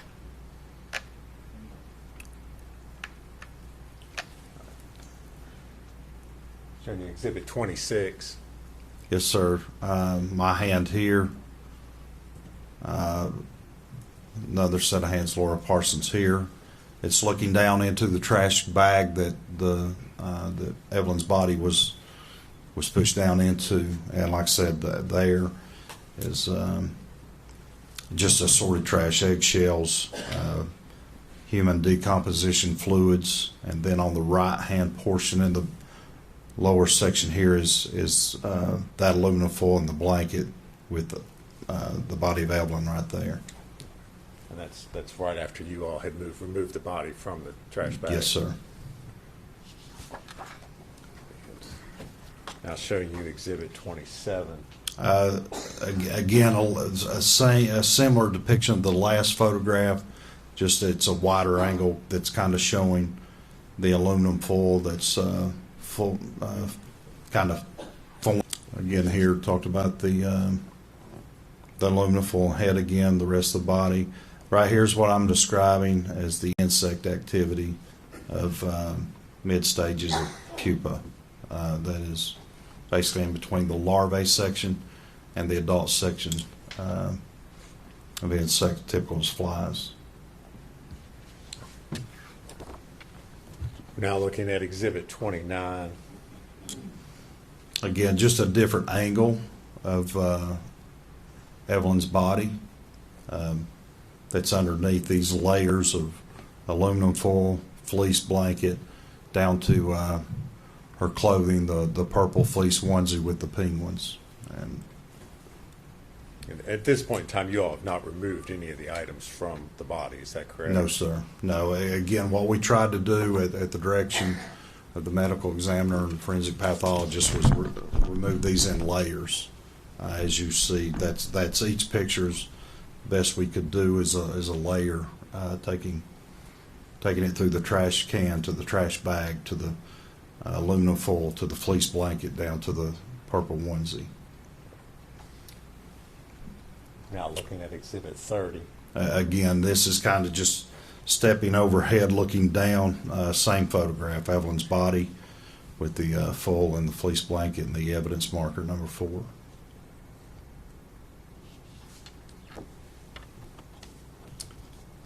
Now Exhibit 31. That's the first. Again, as I've described, taking this by layers. So this is us removing the aluminum foil from Evelyn's head. And if you would, describe for the jury the processing. Was this a difficult process? Was it easy? How was the foil attached? The foil was attached. It was compressed.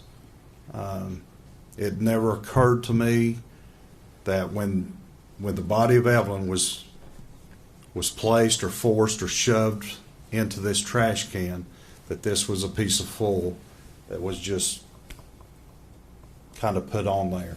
This appeared to me to be formed around her head with the contours of her face, the eye sockets, how they're concave. This was formed. It wasn't just happened to be there and the body of Evelyn placed there and it just happened to meet up. It was formed. Okay. So did it take you all a while to remove the foil from the body?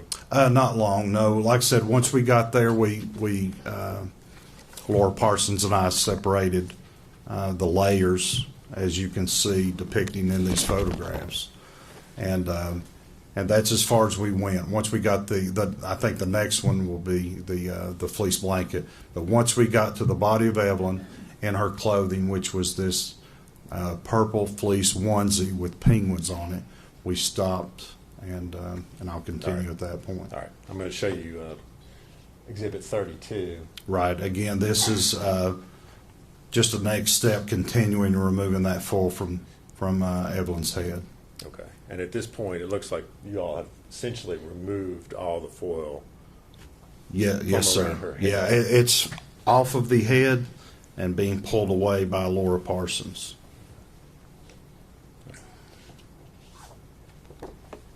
Now I'm going to show you 33. Okay. Now this is a photograph of where we're at with the processing with the aluminum foil removed from her head. So this is her body with the next layer, which would have been that gray and white fleece blanket. Again, what I described earlier, this here appeared to us to be, this fluid here was just bodily fluids of human, consistent with human decomposition. It's somewhat kind of tough to tell because of the way it's spaced there, but is the blanket up there, is that around the head as well? So the head is here. This is her right arm. She would be facing to the top portion of this picture, but her head was in a manner that it was backwards. It wasn't normal as I'm sitting here or you're sitting here. It was backwards, and that's hard to depict here. But her body in this photograph is facing to the top of the photograph, with her head tilted backwards toward the bottom of the photograph. That's her right hand right there. That dark portion out of that fleece, that purple fleece onesie, and the color is very dark because of the advanced stages of human decomposition. Now showing you Exhibit 34. So again, this is the same stage in that, where this is on the other side of the body, this being the head, this being the hand I just described, the pink, purple onesie with penguins, and the gray and white fleece blanket. All right. And again, from this angle, are we looking at the blanket there pulled up around the head? Yes, sir. It's covering like it had been pulled up and over the head. So that is the head on the right-hand side of this photograph, with the feet on the left-hand side of this photograph.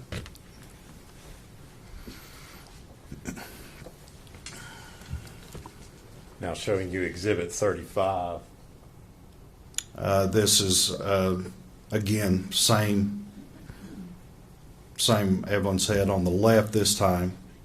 Her body facing to the top of this photograph and starting to remove the gray and white fleece blanket from her body. This is her leg down here. That's like the foot in a onesie that has those treads, so they have traction when they walk. So that's going to be her right foot and right leg on that.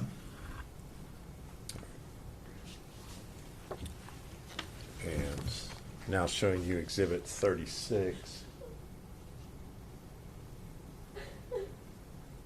Again, that's the next picture of the removal from of the fleece blanket, the gray and white fleece blanket with her body there. And you see, again, that's going to be her right arm there and her right hand right there.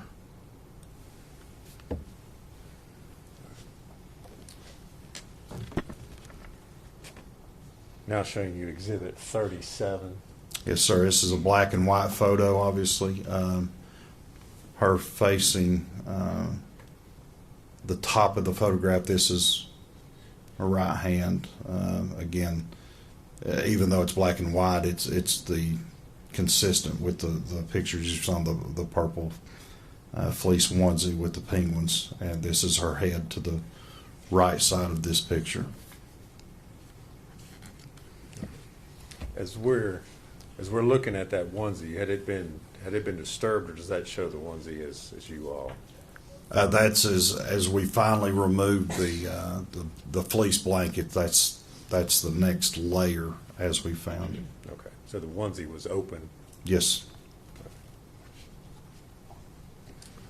And, sorry, hold on a second.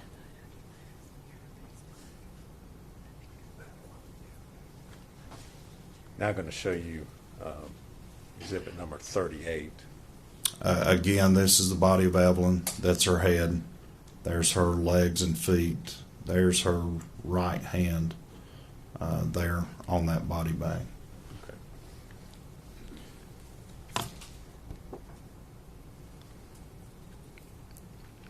If we can, I'd like to go back. I'm going to show you exhibit 37 again. Okay.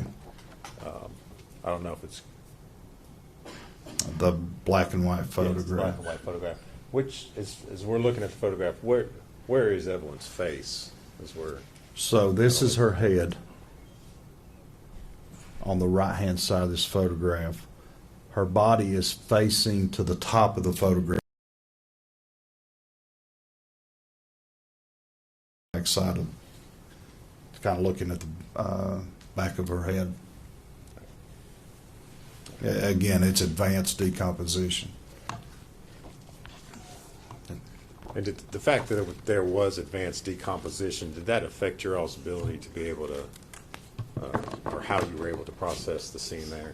Yeah, I mean, like I said, in conference and at the direction of the medical examiner, the team from forensic center there. Once we got to this last picture of where we were at, the call was made, hey, we're going to stop here. We'll seal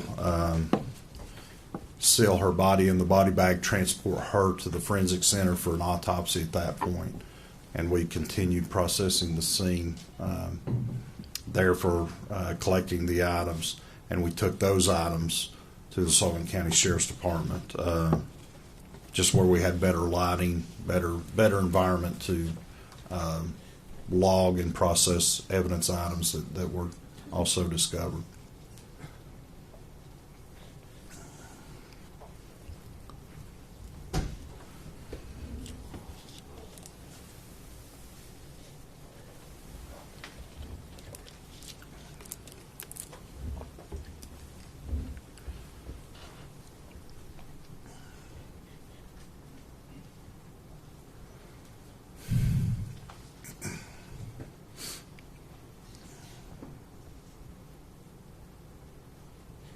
You're going to go from one set of photos to another set of photos, Yes.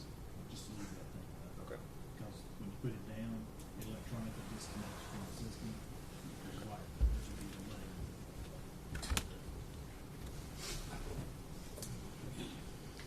delay. Agent Fraley, you described the process of, I guess, taking the other items, the trash bags that you recovered from there, removing them from the scene and then taking them to the sheriff's office. Is that correct? Yes, sir. Okay. I'm going to hand you a series, I believe it's 6 photographs, and ask you if you can identify what's shown in those.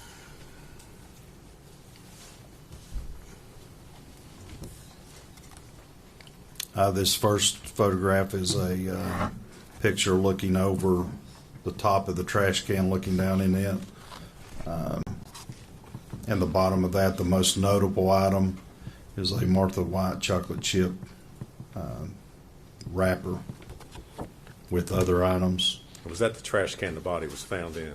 Yes, sir, it was.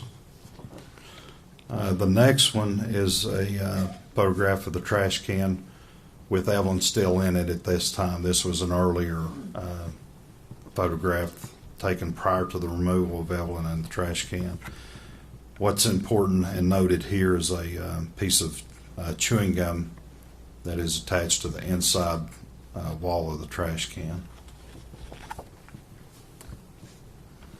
The next photograph is after I removed the trash can and the trash bags from inside the playhouse and just set them out on the porch of the playhouse prior to going through the pictures we just looked at, processing the removal of the layers leading to the body of Evelyn.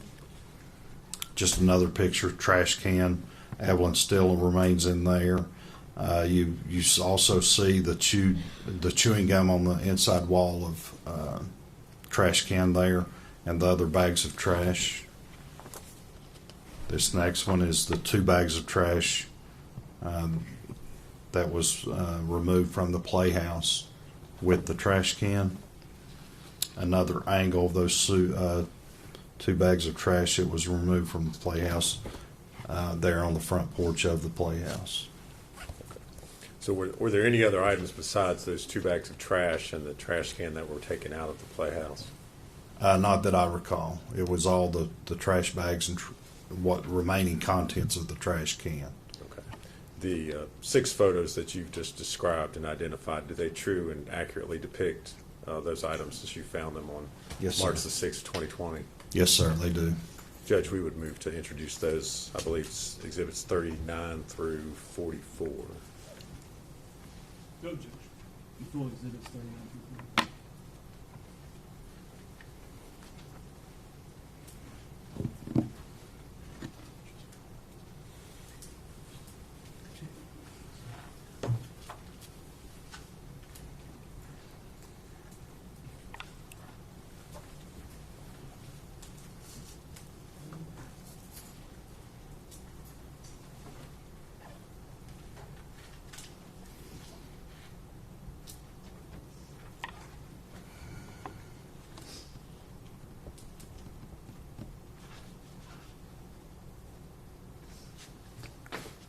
Not asked to publish those to the jury at this time, Judge.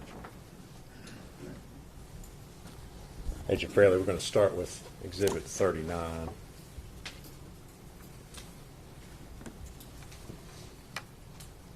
Yes, sir. Again, top view looking down into the trash can, and like I said, the most notable thing that's descriptive is a Martha White chocolate chip cookie bag.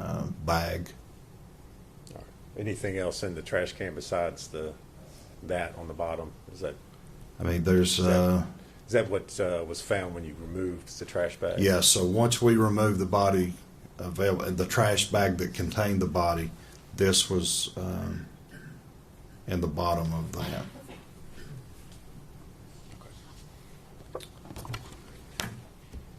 Now showing you exhibit 40. Yes, again, a top view again of the trash can that shows the fleece blanket and chewing gum there on the inside wall of the trash can. And if you would, just kind of point out or No, I'm use sorry, the laser yeah. pointer to show what. Yeah, so this right here, it's a piece of chewing gum that was removed, collected as evidence, and sent to our crime lab. And again, there's that fleece blanket that we've been going through earlier. All right. So that was taken before the body was removed from the. Yes, sir.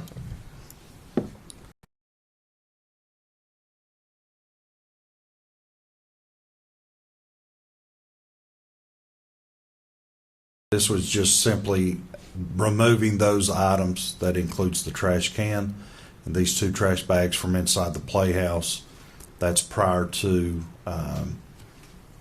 laying out the body bag and removing the trash bag with Evelyn's body onto this front porch. But this is where all of that was processed in the field prior to transporting Evelyn to the Forensic Center for autopsy, and prior to collecting, processing, bagging, and packaging the other items, to go to our TBI lab for analysis. Again,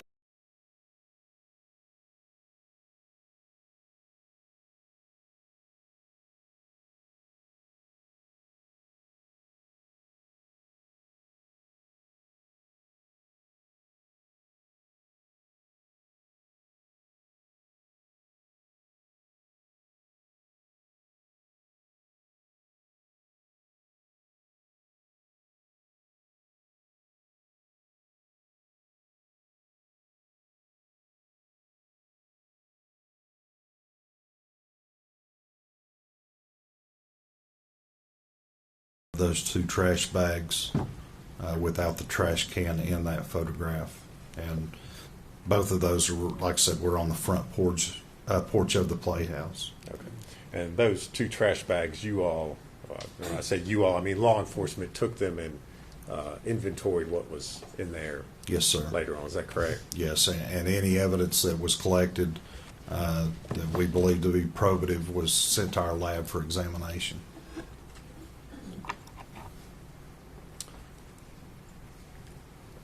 Agent Fraley, I know you did and you've described a number of different things that you did in the course of this investigation. Did you personally interview Ms. Boswell during this whole process? Yes, sir, I did. And in the course of your interviews with her, at some point in time, did she make a statement to you in which she finally admitted that Evelyn, in fact, was not missing, but was in fact dead? Yes, sir. On February Okay. 25th, at the Sullivan County Sheriff's Department, Sullivan County Sheriff's Detective Jonathan Licklider and I Okay. interviewed Megan. Okay. And at that time, she told you all that, in fact, Megan was deceased. Is that Yes, right? she, Okay. that among other things as well. Okay. Yes, sir. During that interview, did she describe or give any description of the clothing that Evelyn was wearing? She did. Described a purple fleece onesie with penguins on it that she was clothed in. Okay. Did she describe anything else that was with the body or with She- Evelyn? Yes, she had stated she had wrapped her in a dark fleece blanket. All right. And how did you? I know we've seen pictures, but how did you find Evelyn? What was she wearing, and what was Those she wrapped in? exactly what Megan had described to us for the clothing and the blanket. All right. Thank you, Agent Fraley. If you Yes, would sir. answer any questions, Mr. Scott or Mr. Boswell. Jurors' lunch is here, so we're on break. We'll be back about 1:15. So ladies and gentlemen, I'm gonna have you go with the court officer. Let's stand, please.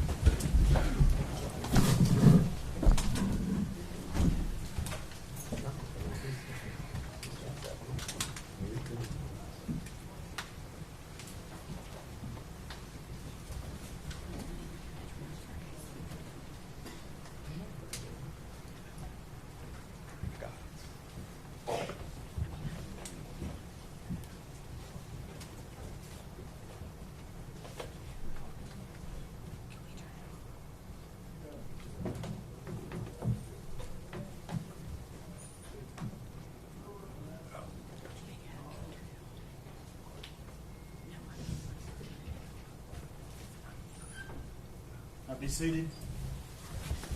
Now, I've also got information that the witness that in question is out in the lobby. Do you want me to bring him in and give him a bond? Otherwise, he'll be in custody of the sheriff. Because the order didn't have a bond set. I would prefer that. I'd also ask we instruct him to talk to us before. I guess. Well, okay. I mean, otherwise, I'll just ask that he be held without bond. I don't care what you do with him, but I don't think it's the court's purpose Okay, well, that's to tell a fine. witness No, to I talk can't to tell someone or him. not. He Okay, told me he has that's to talk fine. to you. That's fine. That's fine, Judge. I'll tell him. Do you want it brought I in? can tell him if he doesn't come back, and I tell him to come back, that he will be held. Yeah, that's fine. And Yeah, bring him in. You want me to step down, Your Honor, Yeah. to you're- provide this for him? Don't discuss the Yes, rules of sir. office. You can't discuss the testimony with any other witness or allow them to discuss theirs with you. If you. What's his name? I don't have the word right. Austin Feller. Last name? Feller, F-E. Feller, F-E-L-L-E-R.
This one?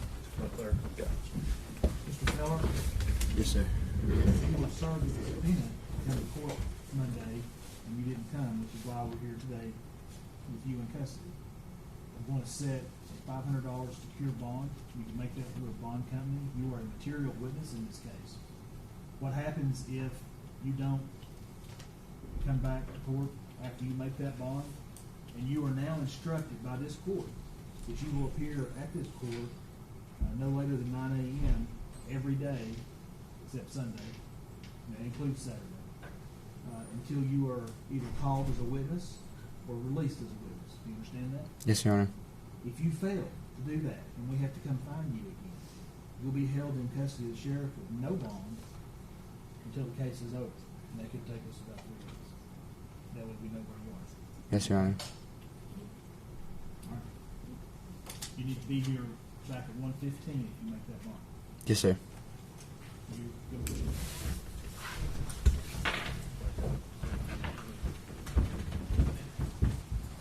Gentlemen, if you don't mind, now close the door. If you don't mind, just so it's save the ball of testimony for a moment. All right, we'll be back at 1:15.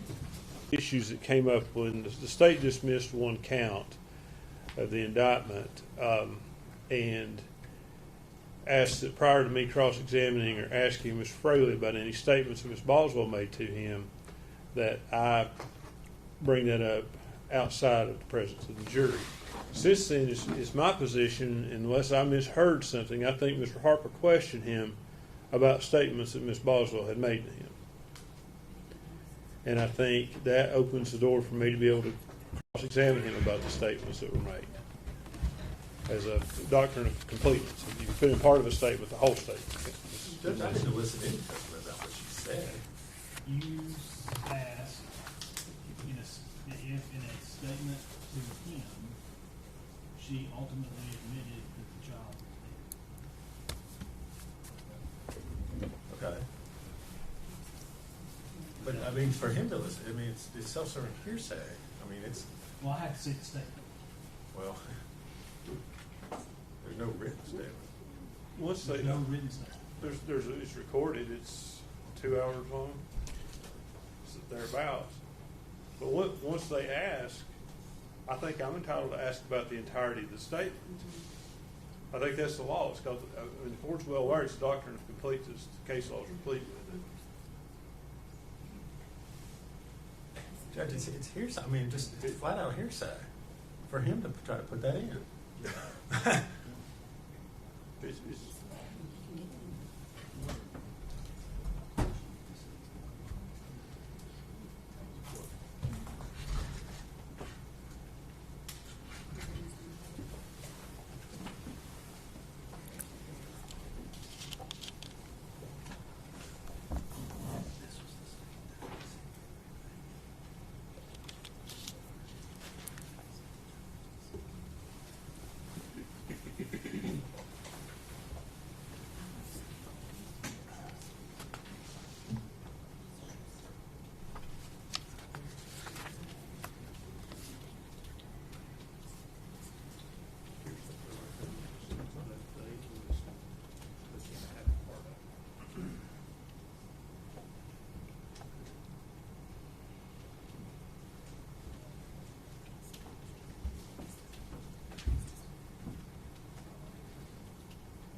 the newest edition of Tennessee Law of Evidence, 7th edition. I'm on page 8-6.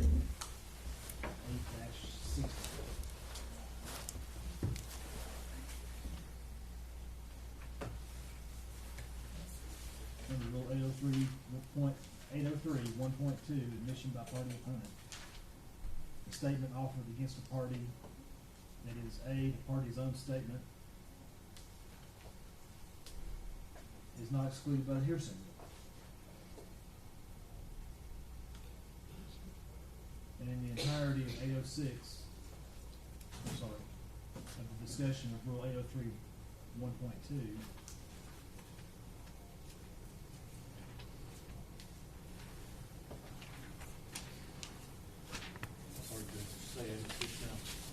well, in the book, it's section 8.061. But the rule is actually 803, 1.2.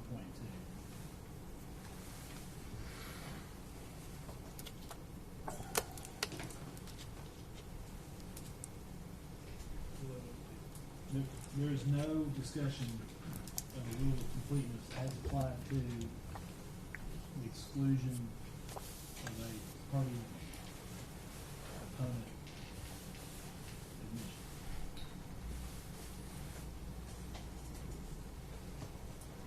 The only thing it says is that the person against whom the statement is used may testify. And of course, this is a criminal case, so she's not required to. Judge, could the court refer to Rule 106, the Rules of Evidence? I think that discusses the doctrine of completeness and one of the process of employee case. The case of State versus Torres from Hold on. Tennessee. This is why we had these issues pre-trial. That's why I set so many hearings before court. I understand. I didn't expect they would dismiss that count of the indictment today, and do this.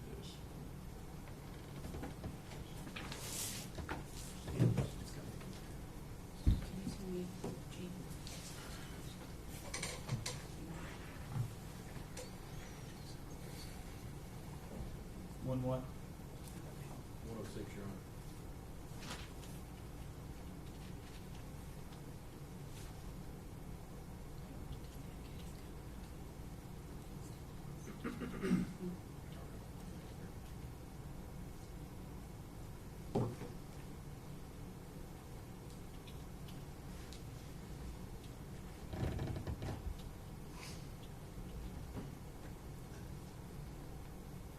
Gene, do you have a specific where it talks about a witness statement in that case? I'm sorry?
So, under a 106 evaluation,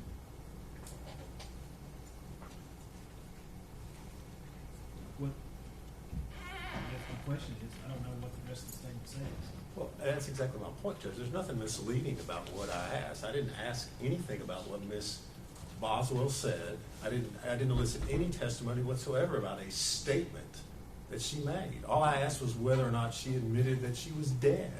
There's nothing misleading about that, and nothing about what he's going to ask as far as that. All it does is further their theory. It doesn't in any way clear up any misconception or misleading information that I may have presented from that. According to this Torres case from 2002, in the defendant's murder trial, the court erred in denying the admission of the videotape of defendant's statements. However, the error was harmless because the evidence of the defendant's guilt was overwhelming, and nothing on the videotape remotely implied that the defendant was innocent of the crime. So, not knowing, I don't know what's on this tape. I haven't seen it. I'm today hearing about it. So that's what I'm asking. Judge?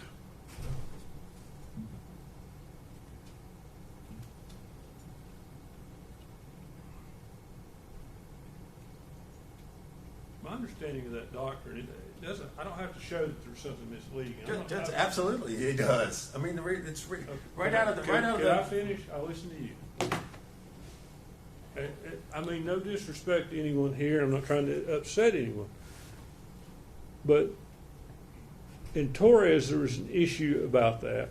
There are other cases besides Torres. That's the first one I pulled up. There's a State versus Brewer where it's the same thing. It's an issue of fundamental fairness. They ask about the statement, then they say, I can't ask about the parts I want to ask about. And if we need to take a minute, I've asked the court for a minute so we can print a couple of those cases and make sure I want to do this right. I know you want to do it right. Yes, sir. If you've got the cases, let me know. Okay. Judge, I think there's a good explanation in the unpublished case of State versus Dillon Brewer. That could be found at 2019 Westlaw 1109917. I forwarded that to your assistant and asked her if she would print it. I have not. And I've given that citation to the state as well.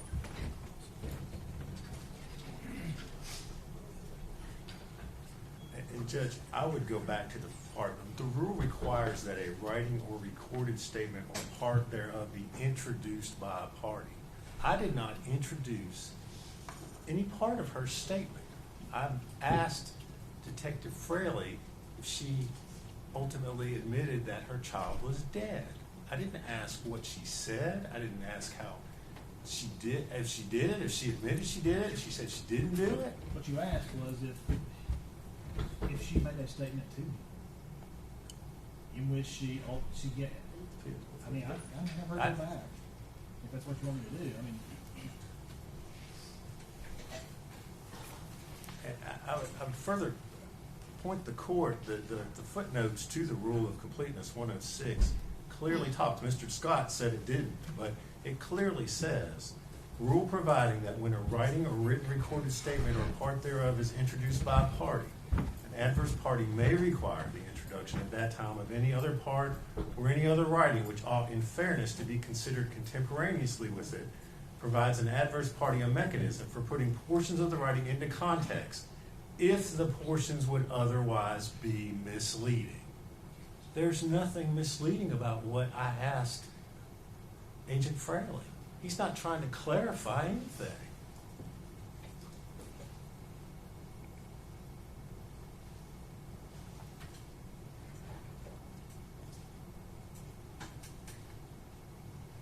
Unless he's in some way trying to insinuate that the child wasn't dead.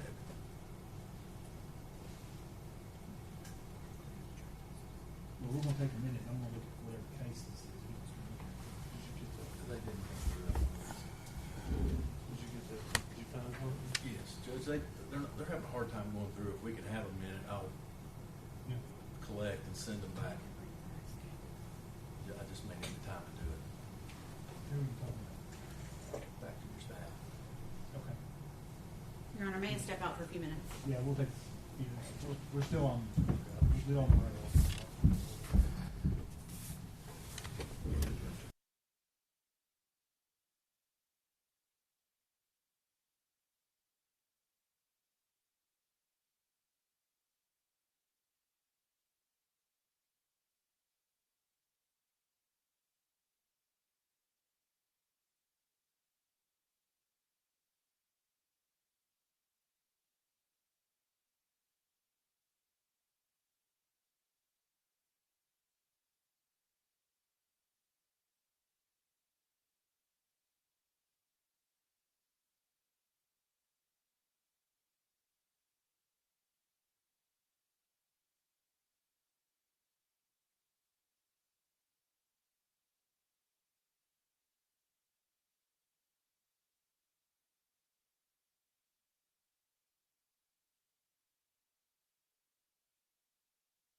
Scott, you handed me 4, 3, 4 cases. 4, I think. They're right here.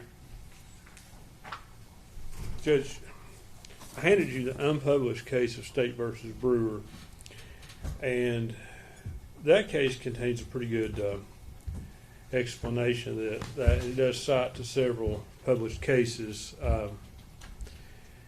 If you go to, if the version you have of Brewer has a page 12 at the bottom, does it?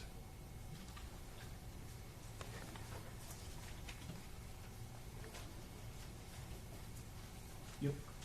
If you go down to the last paragraph of page 12, it talks about 106 is a rule of timing and admissibility, and talks about whether it's not immediately clear where it would admit the introduction of otherwise admissible hearsay. That paragraph goes on to state, though, however, it has long been the law in the state when a part of a confession or admission is entered into evidence, the defendant is entitled to have the jury consider the entire confession.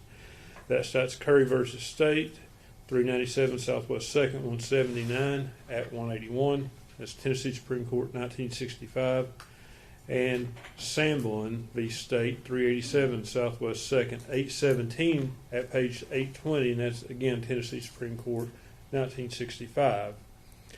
And they go on in this case, they talk about when a confession is admissible, the whole of what the accused said upon the subject at the time of making the confession is admissible and should be taken together. If the prosecution failed to prove the whole statement, the accused is entitled to put into evidence all that was said to him or by him at the time which bears upon the subject of controversy, including exculpatory or self-serving declarations connected herewith.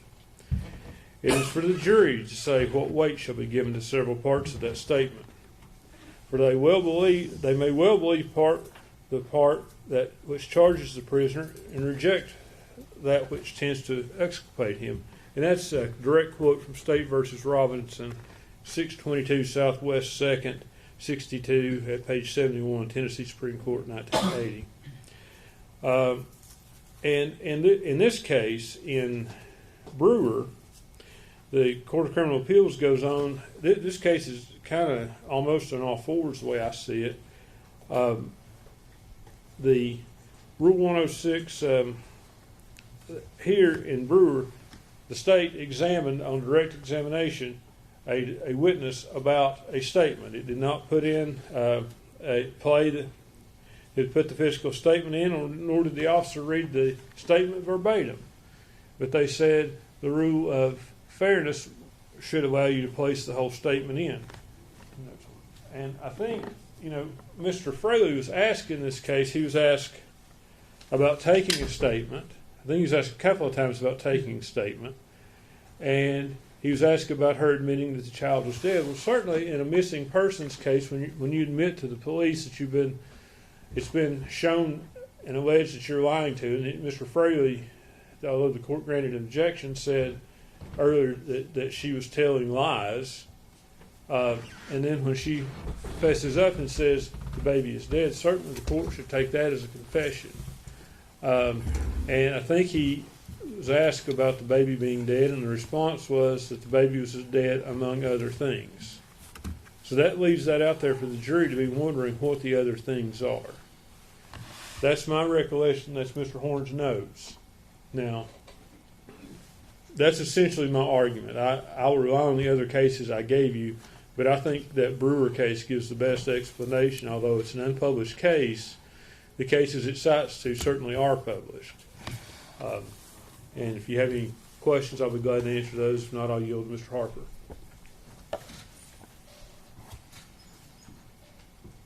Yeah. Judge, I would agree with Mr. Scott. I think the Brewer case is on point. I would disagree with him as to how he's reading it, however.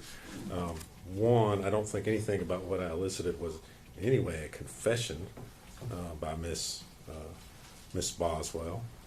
And two, I would rewind a little bit from where Mr. Scott quoted on page 12 of the opinion.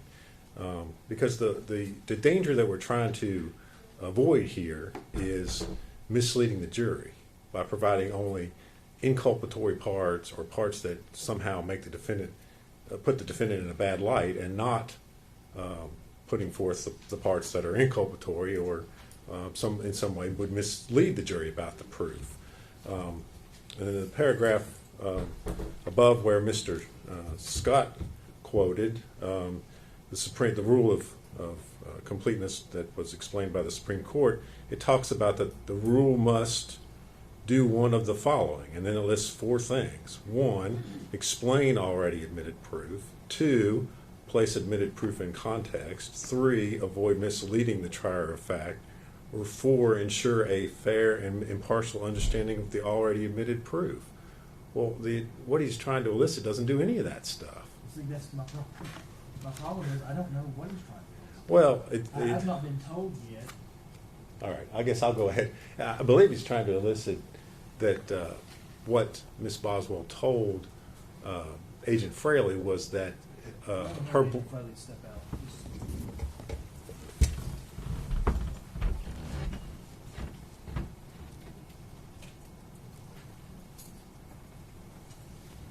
And Mr. Scott can correct me if I'm wrong, but I believe what he's trying to elicit is that Ms. Boswell told Agent Fraley that Hunter Wood, the defendant's boyfriend, rolled over and killed the child. And that was what she told Agent Fraley at that time. I don't know how that corrects in any way his statement that she admitted the child was dead. I mean, if anything, that's the fact she was there is more inculpatory to elicit that than it is correcting any sort of misleading impression that might be out there as a result of what Agent Fraley's already testified to.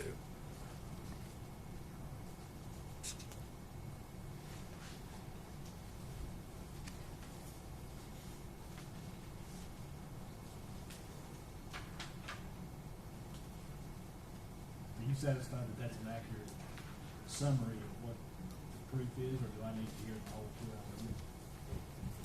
I would, Because there's, in these cases, Jason, I don't recall which one it is, but I read that one of the arguments was that the defendant on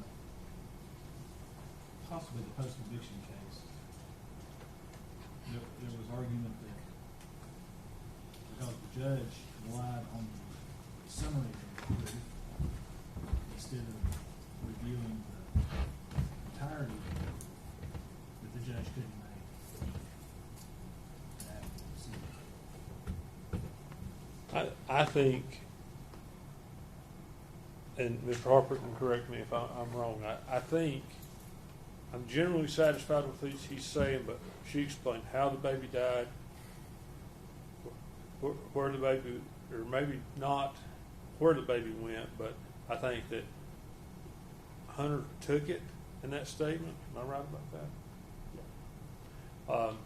She gives an explanation, and I guess what I'm trying to say right now is it's fundamentally unfair, and I think it does satisfy at least 1 or 2 of those things that Mr. Harper's talking about in the paragraph above from Brewer.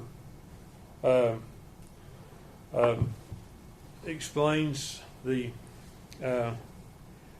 already admitted proof and puts it in context. Well, right now you have a case where the jury's heard this TBI agent say, yeah, she's lied and she's basically led us on wild goose chases, but she finally admits the baby's dead without putting in the full explanation of what she told them. And I think for the jury to hear that, there's no mention of anyone else in what was put in. She tries to explain to him what happens, and I think it explains it, and it avoids misleading the trier of fact from the standpoint of the jury. You don't know what this proof is. Mr. Harper and me, Mr. Harper, Ms. Maskill, we know it, and I think you said that's where you're struggling. Well, you have obviously that's where I'm struggling, because the test that the Tennessee Supreme Court has given to the trial judge is that it is an issue of fundamental fairness, It isn't an issue of one snippet of one statement misleads the jury. That's not the test.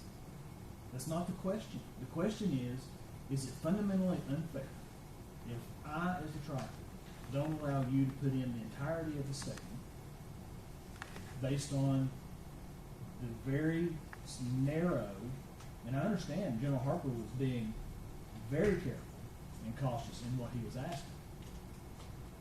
So, what I think where we're at is that I'm going to have to, is it transcribed? Is it an audio? Is it a video?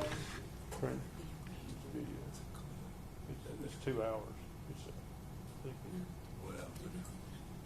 I guess we could fast forward to that. I think I've got a clip of just that portion. Well, here's the other thing. If you want to give me just a clip, obviously it speeds it up today, but then if the jury ultimately convicts, then on post-conviction or during the appeal, the argument's going to be, oh, well, the judge didn't review the entirety of the statement. And therefore, he couldn't have made an appropriate determination. So, here's where we're at. It's my opinion, and believe me, there's nobody in this courtroom who wants to keep this case moving. But it's my opinion that you're going to have to give me the audio, video, whatever it is, and I'm going to have to go back in chambers, and I'm going to have to review it. And then I can come out here and make a decision based on this law. I think that's where we're at. I don't want to send the jury away, but I'm not going to make them sit out here for 2 hours. I think maybe you're going to have to. I mean, if I'd have known this was going to come up, No, I know. if they'd have known, we'd have brought this up. But I'm not mad at anybody. But I do think the court needs to consider when you do this, is this a confession? Because those state Supreme Court cases that are cited in Brewer go back to 1965, and I don't think Well, I'm going to tell you what I'm going to do. And the last case that you gave me gives me this freedom. I'm not going to go back to 1965. I'm going to rely on the rules of evidence as they've been enacted in this state now for some time, and the cases that talk about the rules of evidence. 1965 predates our rules of evidence. I understand that. And even our Supreme Court in one of these cases says, look, the defendant in that case made arguments relying on the old cases. And the Supreme Court says, look, we're going to look at this under what the rules of evidence say, and that's where I'm at. That's my start. Okay. I want you to understand my position is this. I think the defendant under due process protections given to her by both the Tennessee Constitution, the federal Constitution, has a right to fundamental fairness. And I think those cases, that's what they're talking about, is fundamental fairness. So I think I just said that. I'm not sure that there's a difference between if there's the rules of evidence provide for fundamental fairness. I understand what you're saying.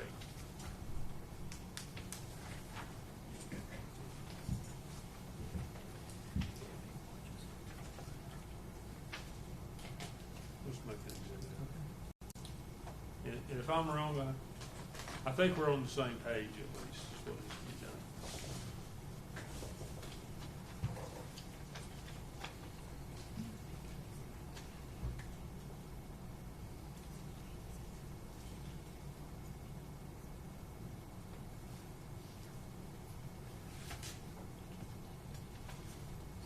I'll find it. I'll comment about it when I get it.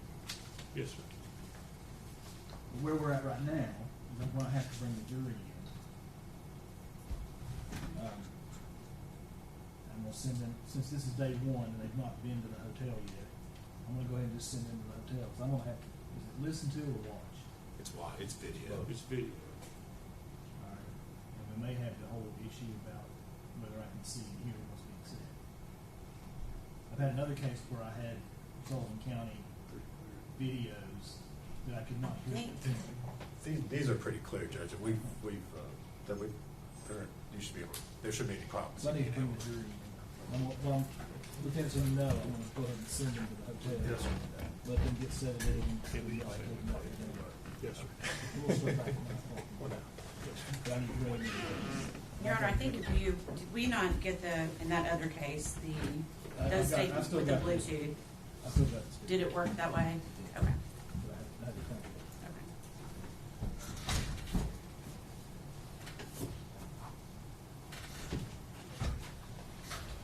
okay.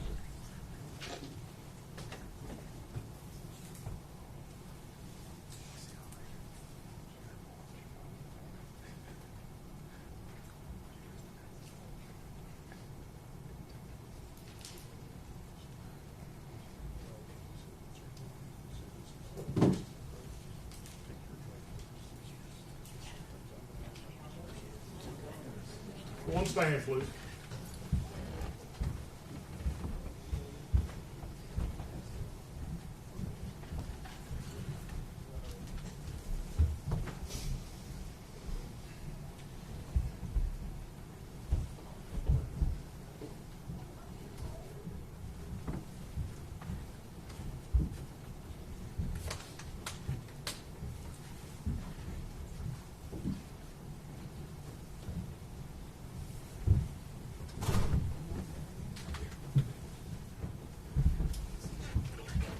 You may be seated. Thank you. All right, ladies and gentlemen, I hope you enjoyed the lunch first. Second, we've got a legal issue that's come up that I have to do a little bit of research so I can come to the right conclusion. And it's going to slow us down a little bit. But since this is the first day of sequestration, I'm going to go ahead and have the officers take you to the hotel so you can get settled in. Your luggage should already be there. I think they've already told you all that. Then they'll take you out to dinner tonight to some undisclosed restaurant somewhere in the Tri-Cities. But before you go, I'm required by law to give you certain admonitions. One, you're not to communicate with other jurors or anyone else regarding any subject connected with this trial. You're not to form or express any opinion about the case until it is finally submitted to the jury.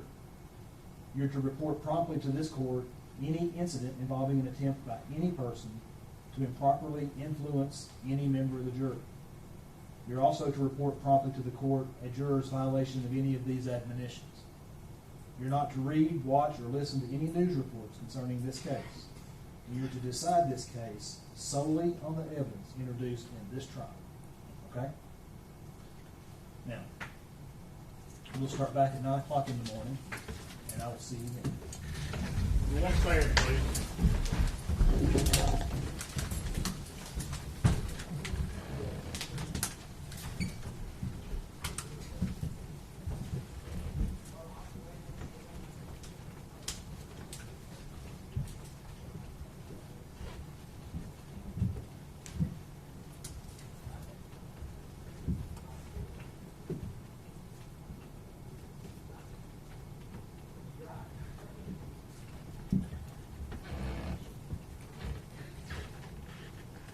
You may be seated. Thank you.